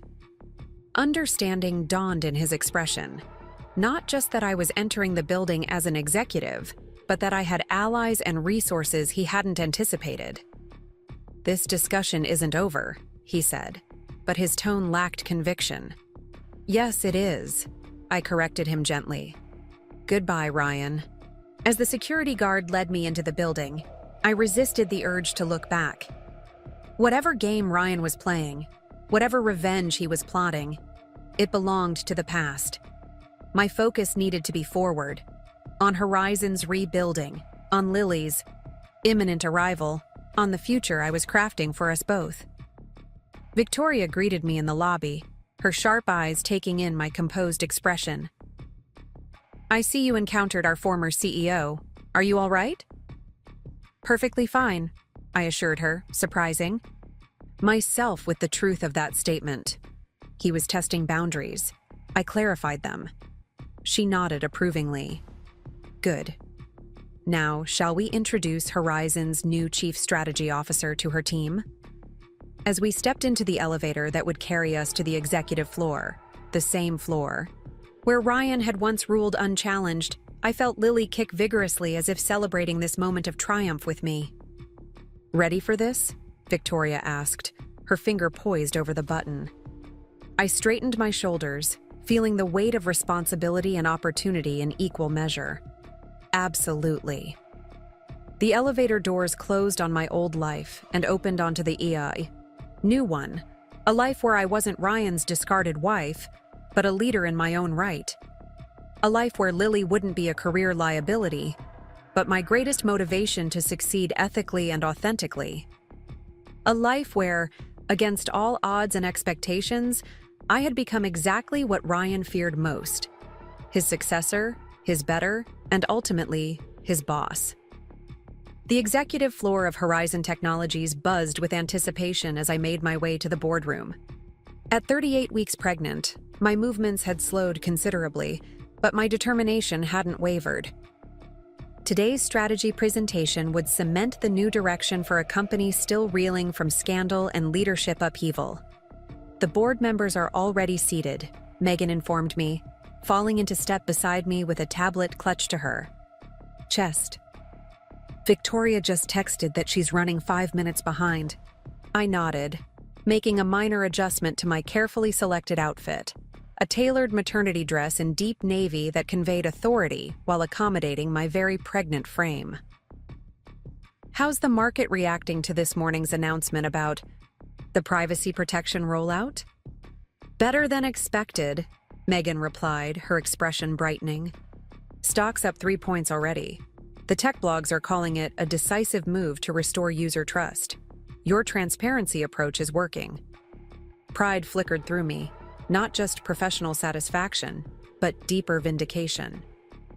When Ryan had discovered my pregnancy, he'd claimed a child would derail my career and limit my effectiveness.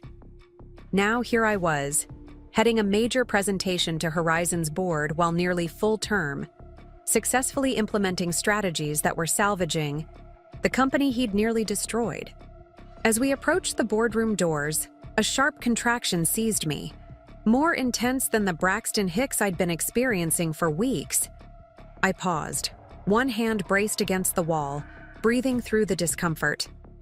Megan's eyes widened. "Olivia? Are you okay?" "Fine," I assured her once the pain subsided. "Just practice contractions. Dr. Morris says they can intensify in the final weeks." She looked skeptical.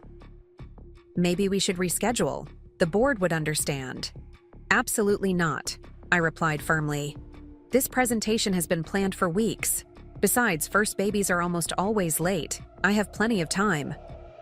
Before Megan could object further, Victoria Palmer rounded the corner, impeccable as always in a tailored suit that exuded authority. Her shrewd eyes assessed me immediately. "Contractions?" she asked bluntly. I blinked, surprised by her perception. "How did you know?" A small, knowing smile crossed her face. "I delivered my quarterly projections to the Tokyo office during early labor with my second child. I recognized the look." She glanced at her watch. "How frequent?" "Just one," I admitted. "Probably nothing." Victoria nodded, apparently satisfied. "Let's proceed then. But Megan, be prepared to call for my driver if necessary." She turned to me, her expression softening slightly. "Remarkable achievements can happen in the delivery room as well as the boardroom, Olivia. Don't sacrifice one unnecessarily for the other." With that gentle admonishment, she pushed open the boardroom doors, and we entered together. The presentation proceeded smoothly. Despite another contraction midway through, I powered through it, maintaining my composure as I outlined the comprehensive strategy for Horizon's ethical renaissance. Stronger privacy protections, transparent user agreements, and a complete overhaul of the corporate culture that had enabled Ryan's questionable decisions. "What we're proposing isn't just damage control," I explained, making eye contact with each board member. "It's a fundamental reimagining of how technology companies can balance innovation with user trust. Horizon has the opportunity to become the industry standard for ethical data management." Questions followed, probing and sometimes skeptical, but I had anticipated every concern. By the time Victoria called for a vote on the proposed strategy, the energy in the room had shifted from cautious evaluation to genuine enthusiasm. "Motion carried unanimously," she announced as the final vote was tallied. "Congratulations, Olivia. The board formally endorses your vision for Horizon's future." As the meeting adjourned, another contraction gripped me, definitely stronger than before. I masked my discomfort, exchanging handshakes and accepting congratulations from board members filing out of the room. When only Victoria, Megan, and I remained, I finally allowed myself to wince, one hand supporting my lower back. "That's 3 in the last hour," Victoria observed, her tone matter of fact. "You're in labor." "It's probably false labor," I countered, though with less conviction. "My due date is still 2 weeks away." Megan looked between us, concern etched on her face. "Should I call your doctor?" I started to dismiss the suggestion, then reconsidered as another wave of pain began building. Maybe that would be prudent, just to check in. While Megan made the call, Victoria guided me to a chair, her normally businesslike demeanor softening. The first lesson of both leadership and motherhood is knowing when to listen to your body's signals, she said quietly. Your strategy has been approved. The work will be here when you return.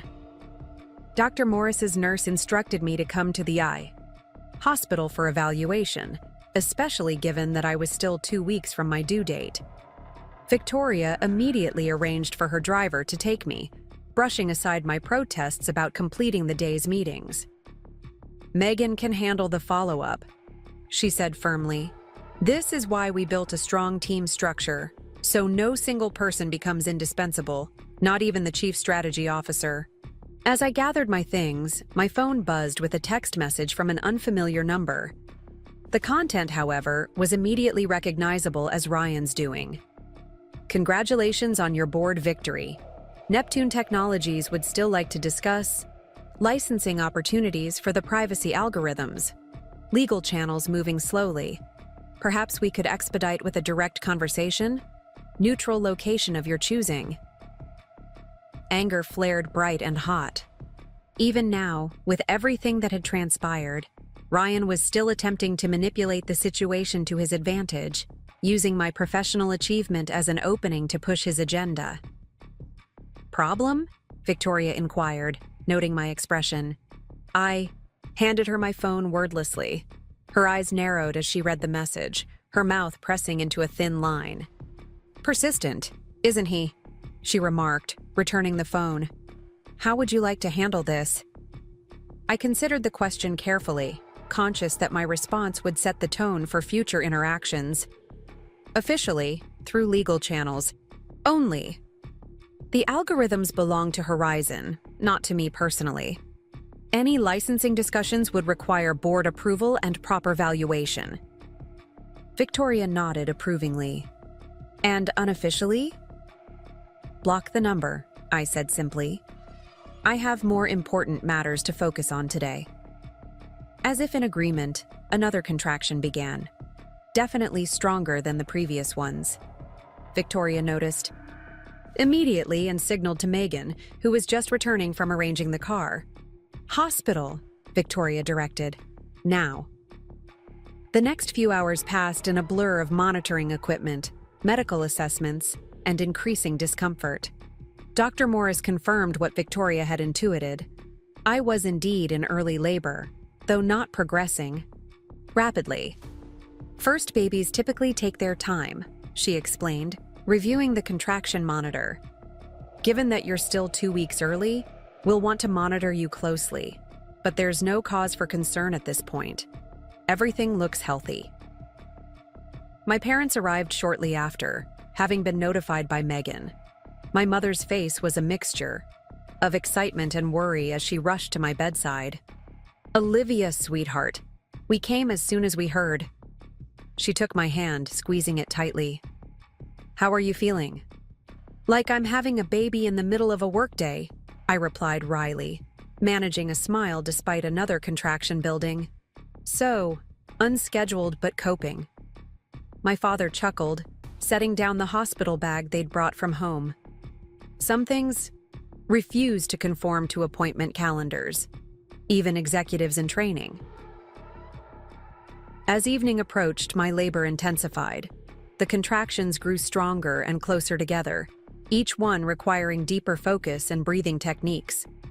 My mother stayed by my side, offering comfort and encouragement, while my father alternated between supportive presence and anxious pacing.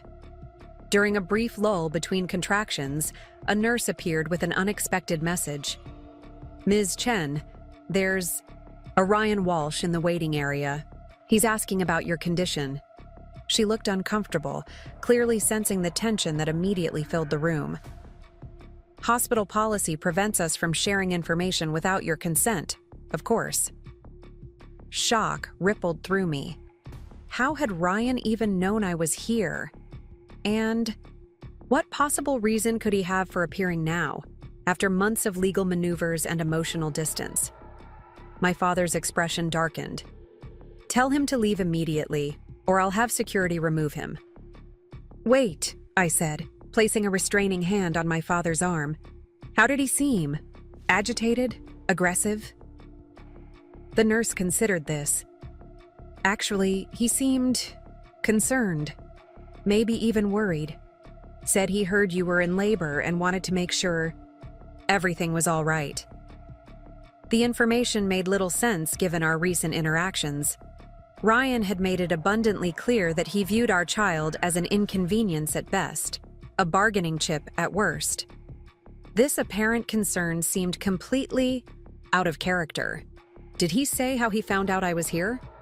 I asked, wincing as another contraction began building. Apparently someone from Horizon called him, the nurse replied. That's all he mentioned. My mind immediately went to Megan. Had she contacted Ryan? But that made no sense given her loyalty these past months. More likely, information had leaked through the company grapevine, perhaps reaching someone still sympathetic to the former CEO. As the contraction peaked, I made my decision. Tell him I'm progressing normally, the baby is healthy, and I appreciate his concern. The pain intensified, momentarily stealing my breath. But I don't want visitors outside immediate family at this time. After the nurse departed, my mother looked at me questioningly. That was generous of you, considering everything he's put you through. I leaned back against the pillows, exhausted from the contraction. It costs nothing to be civil. Besides, whatever game he's playing, engaging only gives him power. Hours passed in the timeless rhythm of labor. By midnight, Dr. Morris confirmed I had entered active labor, though delivery was likely still several hours away. The pain had intensified beyond anything I'd anticipated, each contraction requiring every ounce of my concentration and strength. During a particularly difficult moment, as I gripped my mother's hand through waves of seemingly endless pain, the thought flashed through my mind. This is what Ryan walked away from. Not just parenthood, but this profound physical ordeal that transforms a woman forever. He'd abandoned me to face this alone, dismissing our child as an inconvenience to his career ambitions. Yet here I was, enduring what generations of women had endured before me, finding reserves of strength I hadn't known I possessed. If I could do this, bring a new life into the world through sheer determination and physical courage, then surely I could handle whatever challenges awaited me professionally as well. You're doing beautifully, Olivia, Dr. Morris encouraged during an examination. The baby is in perfect position, and you're making steady progress. By dawn, the contractions had reached their peak intensity, coming in relentless waves that left me trembling and exhausted between them. The coaching from the delivery team became more urgent, more focused, as Lily's arrival drew nearer. One more big push, Dr. Morris directed, her voice calm but commanding. She's almost here. Gathering my remaining strength, I bore down with everything I had, a primal sound escaping my throat as Lily finally entered the world. Her first cry, strong, indignant, unmistakably alive, broke through the haze of exhaustion like sunrise after the longest night. She's perfect, Dr. Morris announced, placing my daughter on my chest. Congratulations, Olivia. Looking down at Lily's tiny face, eyes screwed shut, mouth open in continued protest at her abrupt arrival, I felt a love so overwhelming it seemed to physically expand my chest. This was what Ryan had rejected, what he had deemed less important than quarterly projections and market share. This miracle. Hello, little one, I whispered, tears streaming freely down my face. We did it, together. My parents crowded close, their joy palpable as they welcomed their first grandchild. In that sacred moment, professional achievements and corporate politics faded into insignificance. Nothing. Not the board approval, not the executive position, not the vindication against Ryan's dismissal, compared to the triumph of bringing Lily safely into the world. The next few days passed in a newborn haze of feeding schedules, diaper changes, and brief bursts of sleep. I remained in the hospital longer than anticipated due to Lily's slightly early arrival, giving us time to establish breastfeeding and monitoring her development. On our third morning, as I sat by the window cradling Lily during a feeding, a soft knock at the door interrupted the peaceful moment. Expecting a nurse, I called out permission to enter. Instead, Victoria Palmer stepped into the room, looking uncharacteristically hesitant. In her arms was not the expected flower arrangement, but a beautifully carved wooden music box. "I hope I'm not intruding," she said, her typically authoritative voice gentler than I'd ever heard it. "I wanted to meet the newest member of the Horizon extended family." "Not intruding at all," I assured her, genuinely pleased by her visit. "Come meet Lily." Victoria approached, setting the music box on the bedside table before peering down at the nursing infant. Something in her expression softened, a glimpse of the woman beneath the corporate powerhouse. "She's exquisite," Victoria said quietly. "Strong features, determined expression even while eating. She'll be a force to reckon with." I smiled, recognizing the truth in her assessment. Even at 3 days old, Lily demonstrated a clear personality, persistent, observant, and entirely uncompromising about her needs. "The music box is for her," Victoria explained, opening it to reveal a delicately crafted mechanism that played Brahms' lullaby. "A tradition in my family. I received one when my first was born. It still sits on her dresser, 25 years later." The personal gift touched me deeply. "Thank you, Victoria. It's perfect." She settled into the visitor's chair, her posture relaxed in a way I'd never seen in professional settings. "I've spoken with the board. Your maternity leave is fully approved, with no pressure to check in before you're ready. 3 months minimum." "And the strategy implementation?" I asked, mother and executive in equal measure. Victoria smiled, knowingly. "In capable hands. Megan is executing your plan with remarkable efficiency. The team you assembled is performing exactly as you designed." Relief and pride mingled at this news. The infrastructure I'd built could function without my constant presence, a testament to effective leadership rather than individual indispensability. "There's one more thing you should know," Victoria added, her expression turning more serious. "Ryan Walsh has withdrawn his paternity claims, formally and completely." The news struck me with unexpected force. "When? Why?" "The paperwork was filed yesterday." "As for why?" She shrugged elegantly. "His attorney indicated it was after careful consideration of what would truly serve the child's best interests." I looked down at Lily, now sleeping peacefully at my breast, unaware of the complicated history surrounding her existence. Did he provide any explanation beyond legal language? "Only a personal note addressed to you." Victoria reached into her handbag, withdrawing a sealed envelope. I offered to deliver it along with the formal notification. I accepted the envelope with mixed emotions, unsure whether I wanted to read Ryan's words, whatever they might be. Victoria, sensing my hesitation, stood gracefully. "I should let you rest. But before I go, the board asked me to share one more piece of news." Her tone shifted subtly, returning to the professional register I was more familiar with. "Upon your return from maternity leave, should you accept, they would like to offer you the position of Chief Executive Officer, permanently." Though not entirely unexpected given the trajectory Victoria had been setting, the offer still took my breath away. "CEO? But what about your interim position?" "My work at Horizon is nearly complete," she said simply. "The crisis is managed. The transition plan in place.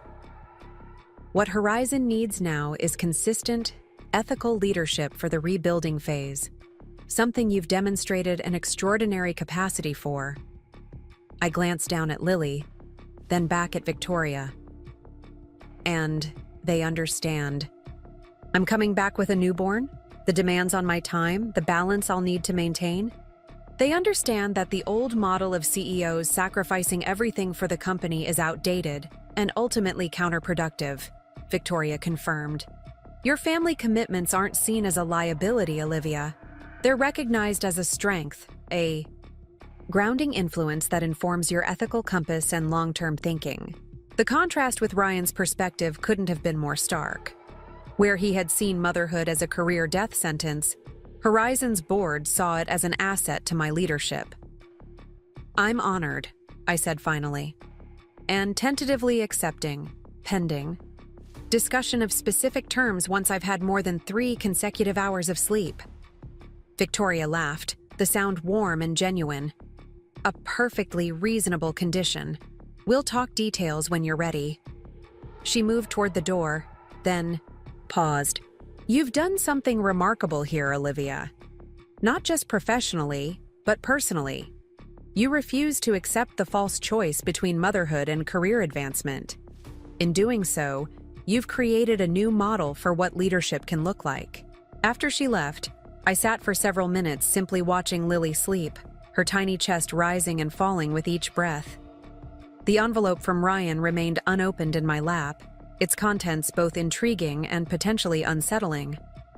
Finally, shifting Lily carefully to my shoulder, I broke the seal and withdrew a single sheet of paper covered in Ryan's distinctive handwriting. "Olivia, I'm not good at admissions of failure. You know this better than anyone. But watching you, being taken to the ambulance that day, clearly in labor with our child, forced me to confront some uncomfortable truths. I was wrong. About everything.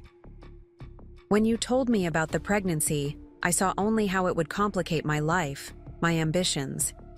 I never considered what it meant to you, or what it would mean to be responsible for another human being. I was selfish and short-sighted.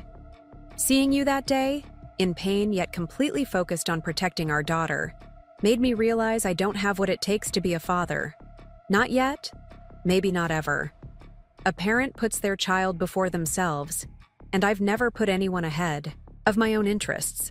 I'm withdrawing all paternity claims not as a negotiating tactic, but because Lily deserves better than what I can offer her. You were always the stronger one, the wiser one. I see that clearly now. I have one request, which you're under no obligation to grant. A photo, once a year. No contact required. Just to know that she's well. My attorney can facilitate if you're willing. This isn't a plea for forgiveness or reconciliation. Some bridges can't be rebuilt, but I wanted you to know that in my own inadequate way, I'm trying to do the right thing for once. Ryan. I read the letter twice, tears welling unexpectedly. There was no manipulation here, no business angle, just raw honesty from a man finally confronting his limitations. It wasn't redemption, but it was perhaps the closest thing to genuine growth Ryan had demonstrated in our entire relationship. "What do you think, Lily?" I whispered to my sleeping daughter. "Should we send him a picture once a year?" She stirred slightly, her tiny brow furrowing before relaxing again into peaceful sleep.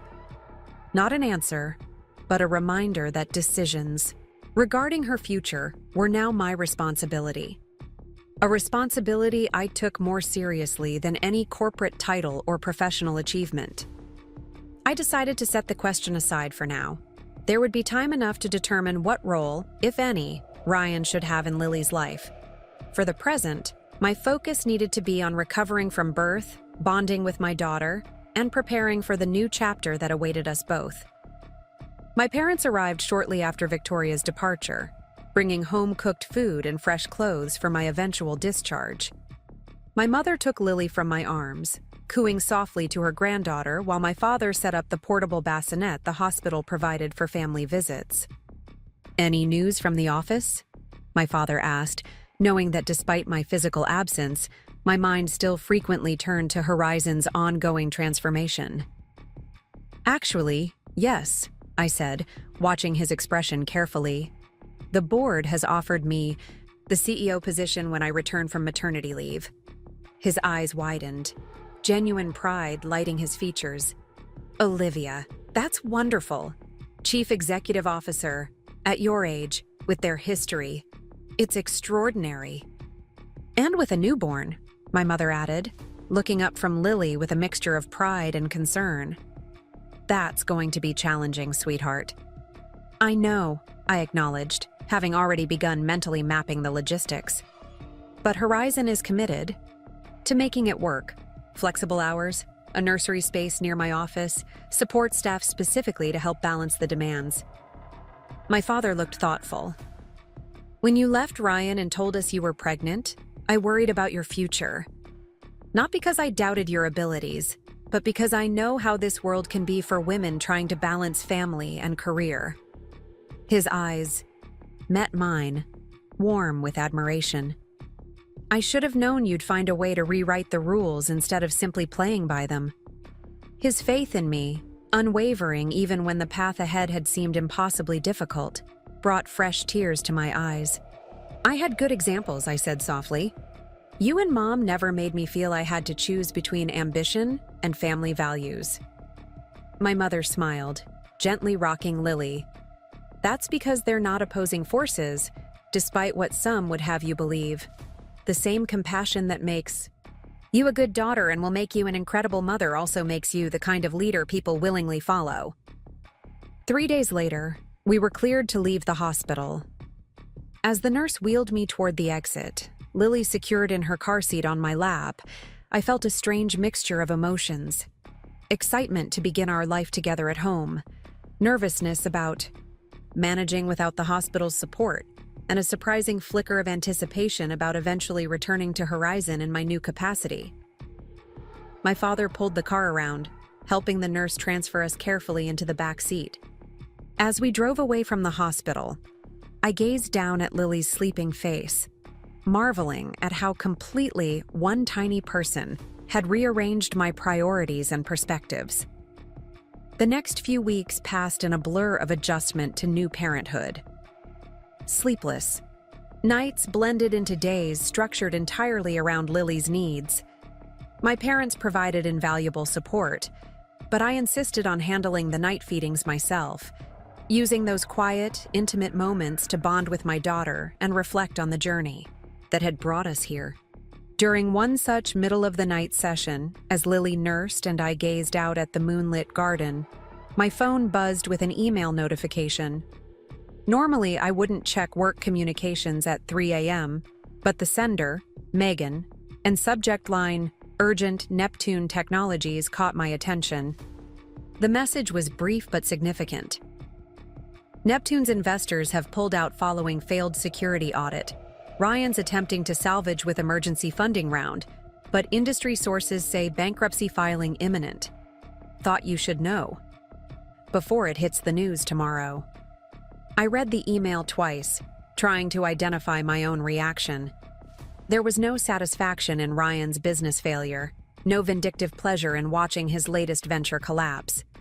Instead, I felt a complex mixture of sadness for what might have been if he'd made different choices, and relief that this chapter appeared to be closing definitively. "Your father made his choices, little one," I whispered to Lily as she drifted back to sleep at my breast. "And I made mine." Sometimes the hardest decisions lead us exactly where we're meant to be. 6 weeks into maternity leave, I began easing back into professional engagement, not returning to the office full-time, but participating in key strategic discussions remotely while Lily napped or played nearby. Victoria had established weekly video conferences to keep me apprised of major developments and prepare for my eventual return as CEO. "The privacy-centered rebranding is exceeding projections," she reported during one such call, satisfaction evident in her tone. "User trust metrics are up 17%, and we've received positive coverage in every major tech publication." "And the Neptune situation?" I asked, adjusting my laptop camera as Lily stirred in her nearby bassinet. Victoria's expression turned thoughtful. "Filed for Chapter 11 last week, as expected. Ryan's apparently left the country, Costa Rica, according to our sources. Seems he's taking a sabbatical to reassess his priorities." The news was surprising, but not entirely shocking. Ryan had always fantasized about tropical escapes during particularly stressful periods in our marriage. That he would actually follow through in the wake of professional failure suggested a level of disengagement from responsibilities I hadn't anticipated. What about his legal obligations? The terms of his plea deal with the federal prosecutors, I asked, concerned about potential complications if Ryan had fled jurisdiction. All settled before his departure, apparently, Victoria assured me. Minimal fines, no jail time, in exchange for testimony against several board members who were complicit in the privacy violations. His reputation in the industry is essentially destroyed, but he's legally in the clear. As if sensing the topic of conversation, Lily began fussing. I lifted her from the bassinet, cradling her against my shoulder as I continued the discussion. Victoria smiled at the domestic scene. She's grown since I last saw her. Every day, I confirmed, patting Lily's back gently. She's already outgrown her newborn clothes. The pediatrician says she's thriving. As are you, clearly, Victoria observed. Motherhood suits you, Olivia, as will the CEO office, when you're ready to claim it. When I ended the call, I continued, holding Lily, swaying gently as I contemplated the path ahead.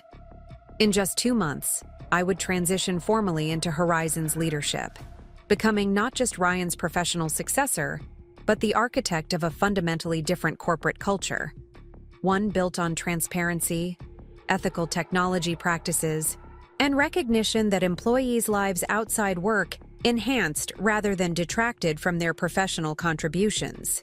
What do you think, Lily? I asked, brushing my lips against her downy head. Ready to help Mommy run a technology company? She responded with a tiny hiccup that somehow seemed like perfect commentary on the absurdity and wonder of our situation. 3 months after Lily's birth, I stood in my closet, contemplating the outfit for my first official day as Horizon's chief executive officer. The clothes I'd worn during pregnancy no longer fit, but my pre-pregnancy wardrobe still felt slightly ambitious. I finally settled on a tailored pantsuit in deep burgundy, professional but comfortable, with subtle adaptations for a body still recovering from childbirth and accommodating breastfeeding schedules. Lily watched from her bouncer seat placed strategically in the doorway, her dark eyes tracking my movements with the intense curiosity that had become her hallmark. At 3 months, she was already showing distinct personality traits: determined, observant, quick to smile, but thoughtful before trusting new people. What do you think, CEO Chen Jr.? I asked, kneeling beside her bouncer. Is Mommy ready to run a multi-million-dollar technology company? She responded with a gummy smile and excited kick of her legs that I chose to interpret as enthusiastic approval. My mother appeared in the doorway, dressed for the day in anticipation of minding Lily while I attended the formal transition ceremony. The car service is here, she announced, bending to tickle Lily's tummy. Are you nervous? I considered the question seriously. Not about the job itself, I admitted, gathering my laptop and presentation materials. I'm prepared for the business challenges. It's the balancing act I'm anxious about, being fully present for Lily while giving Horizon the leadership it needs. Eleanor smiled, lifting Lily from her bouncer with practiced ease. That tension never fully resolves, you know. It just evolves as they grow. But if anyone can navigate it successfully, it's you. I kissed them both goodbye, my mother on the cheek, Lily's downy head, before heading out to the waiting car. The driver, arranged by Horizon's executive services team, greeted me professionally as he held the door. To headquarters, Ms. Chen? Yes, please, I confirmed, settling into the back seat. The main entrance. As we drove through morning traffic, I mentally reviewed the day ahead. The formal announcement ceremony, meetings with key department heads, a scheduled video conference with major shareholders. The schedule was packed but manageable, with strategic breaks built in for pumping breast milk that would be stored for Lily's next day bottles.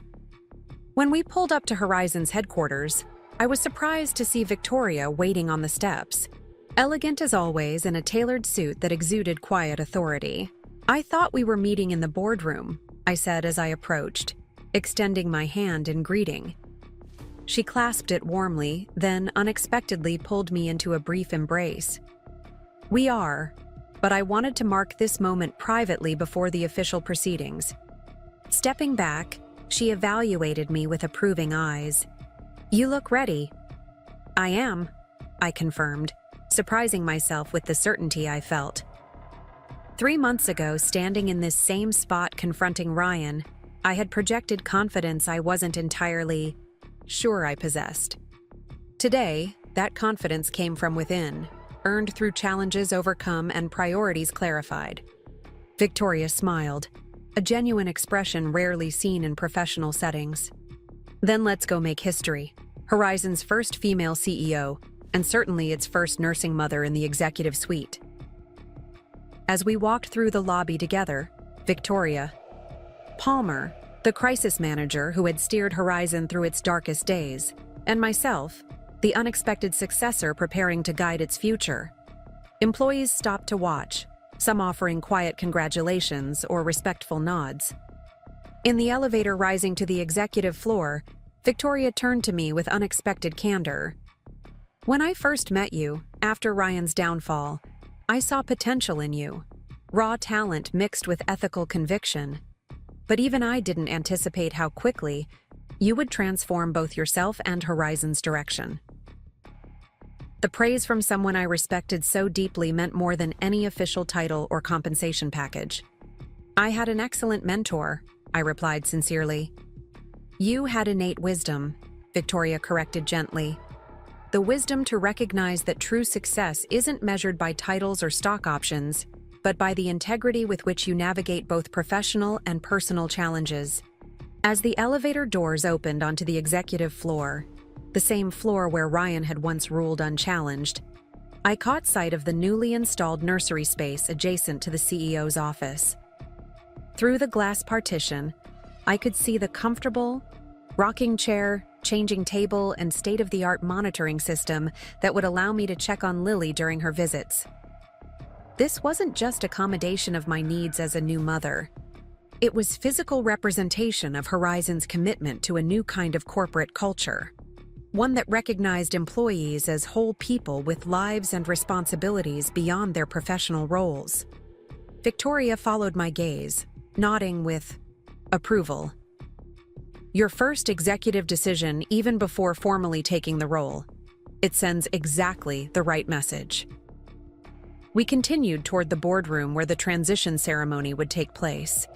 Through the glass walls, I could see the assembled leadership team waiting, Megan among them.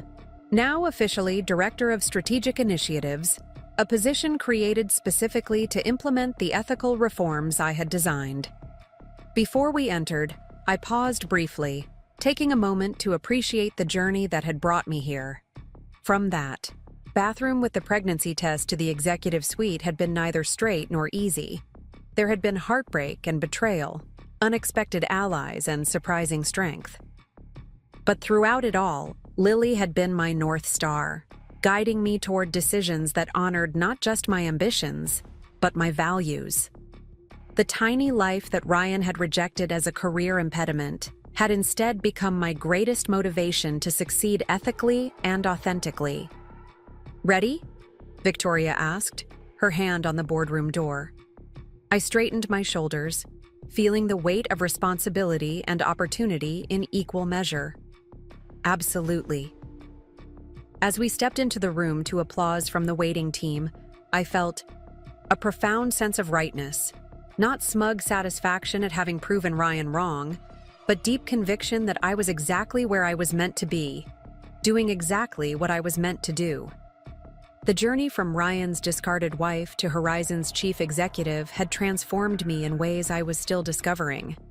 I had become not just a mother or an executive, but a woman who refused to accept artificial limitations or false dichotomies about what was possible. And in that refusal, that persistent, determined insistence on creating my own path, I had perhaps given Lily her first and most important lesson. That with courage and integrity, she too could rewrite any rule that tried to diminish her potential. As Victoria formally introduced me as Horizon's new CEO, I accepted the role with gracious confidence, ready to lead not just a company, but a movement toward more humane and ethical technology practices. The challenges ahead were substantial, but so was my capacity to meet them, strengthened by motherhood rather than diminished by it, just as I had always known would be the case. The irony wasn't lost on me. Ryan had abandoned us because he believed a baby would prevent professional excellence. Now, Lily had become integral to my vision of leadership, a daily reminder of why ethical decisions and long-term thinking mattered more than quarterly profits or market domination. In the end, Ryan's greatest fear, that parenthood would fundamentally change our professional trajectories, had proven absolutely correct. But the change hadn't been limitation or diminishment. It had been clarification and purpose, a transformation from success defined by external metrics to success measured by impact and integrity. And that was a definition worth building a future around, for Lily, for myself, and for everyone at Horizon who would now follow where we led. Up next, you've got 2 more standout stories right on your screen.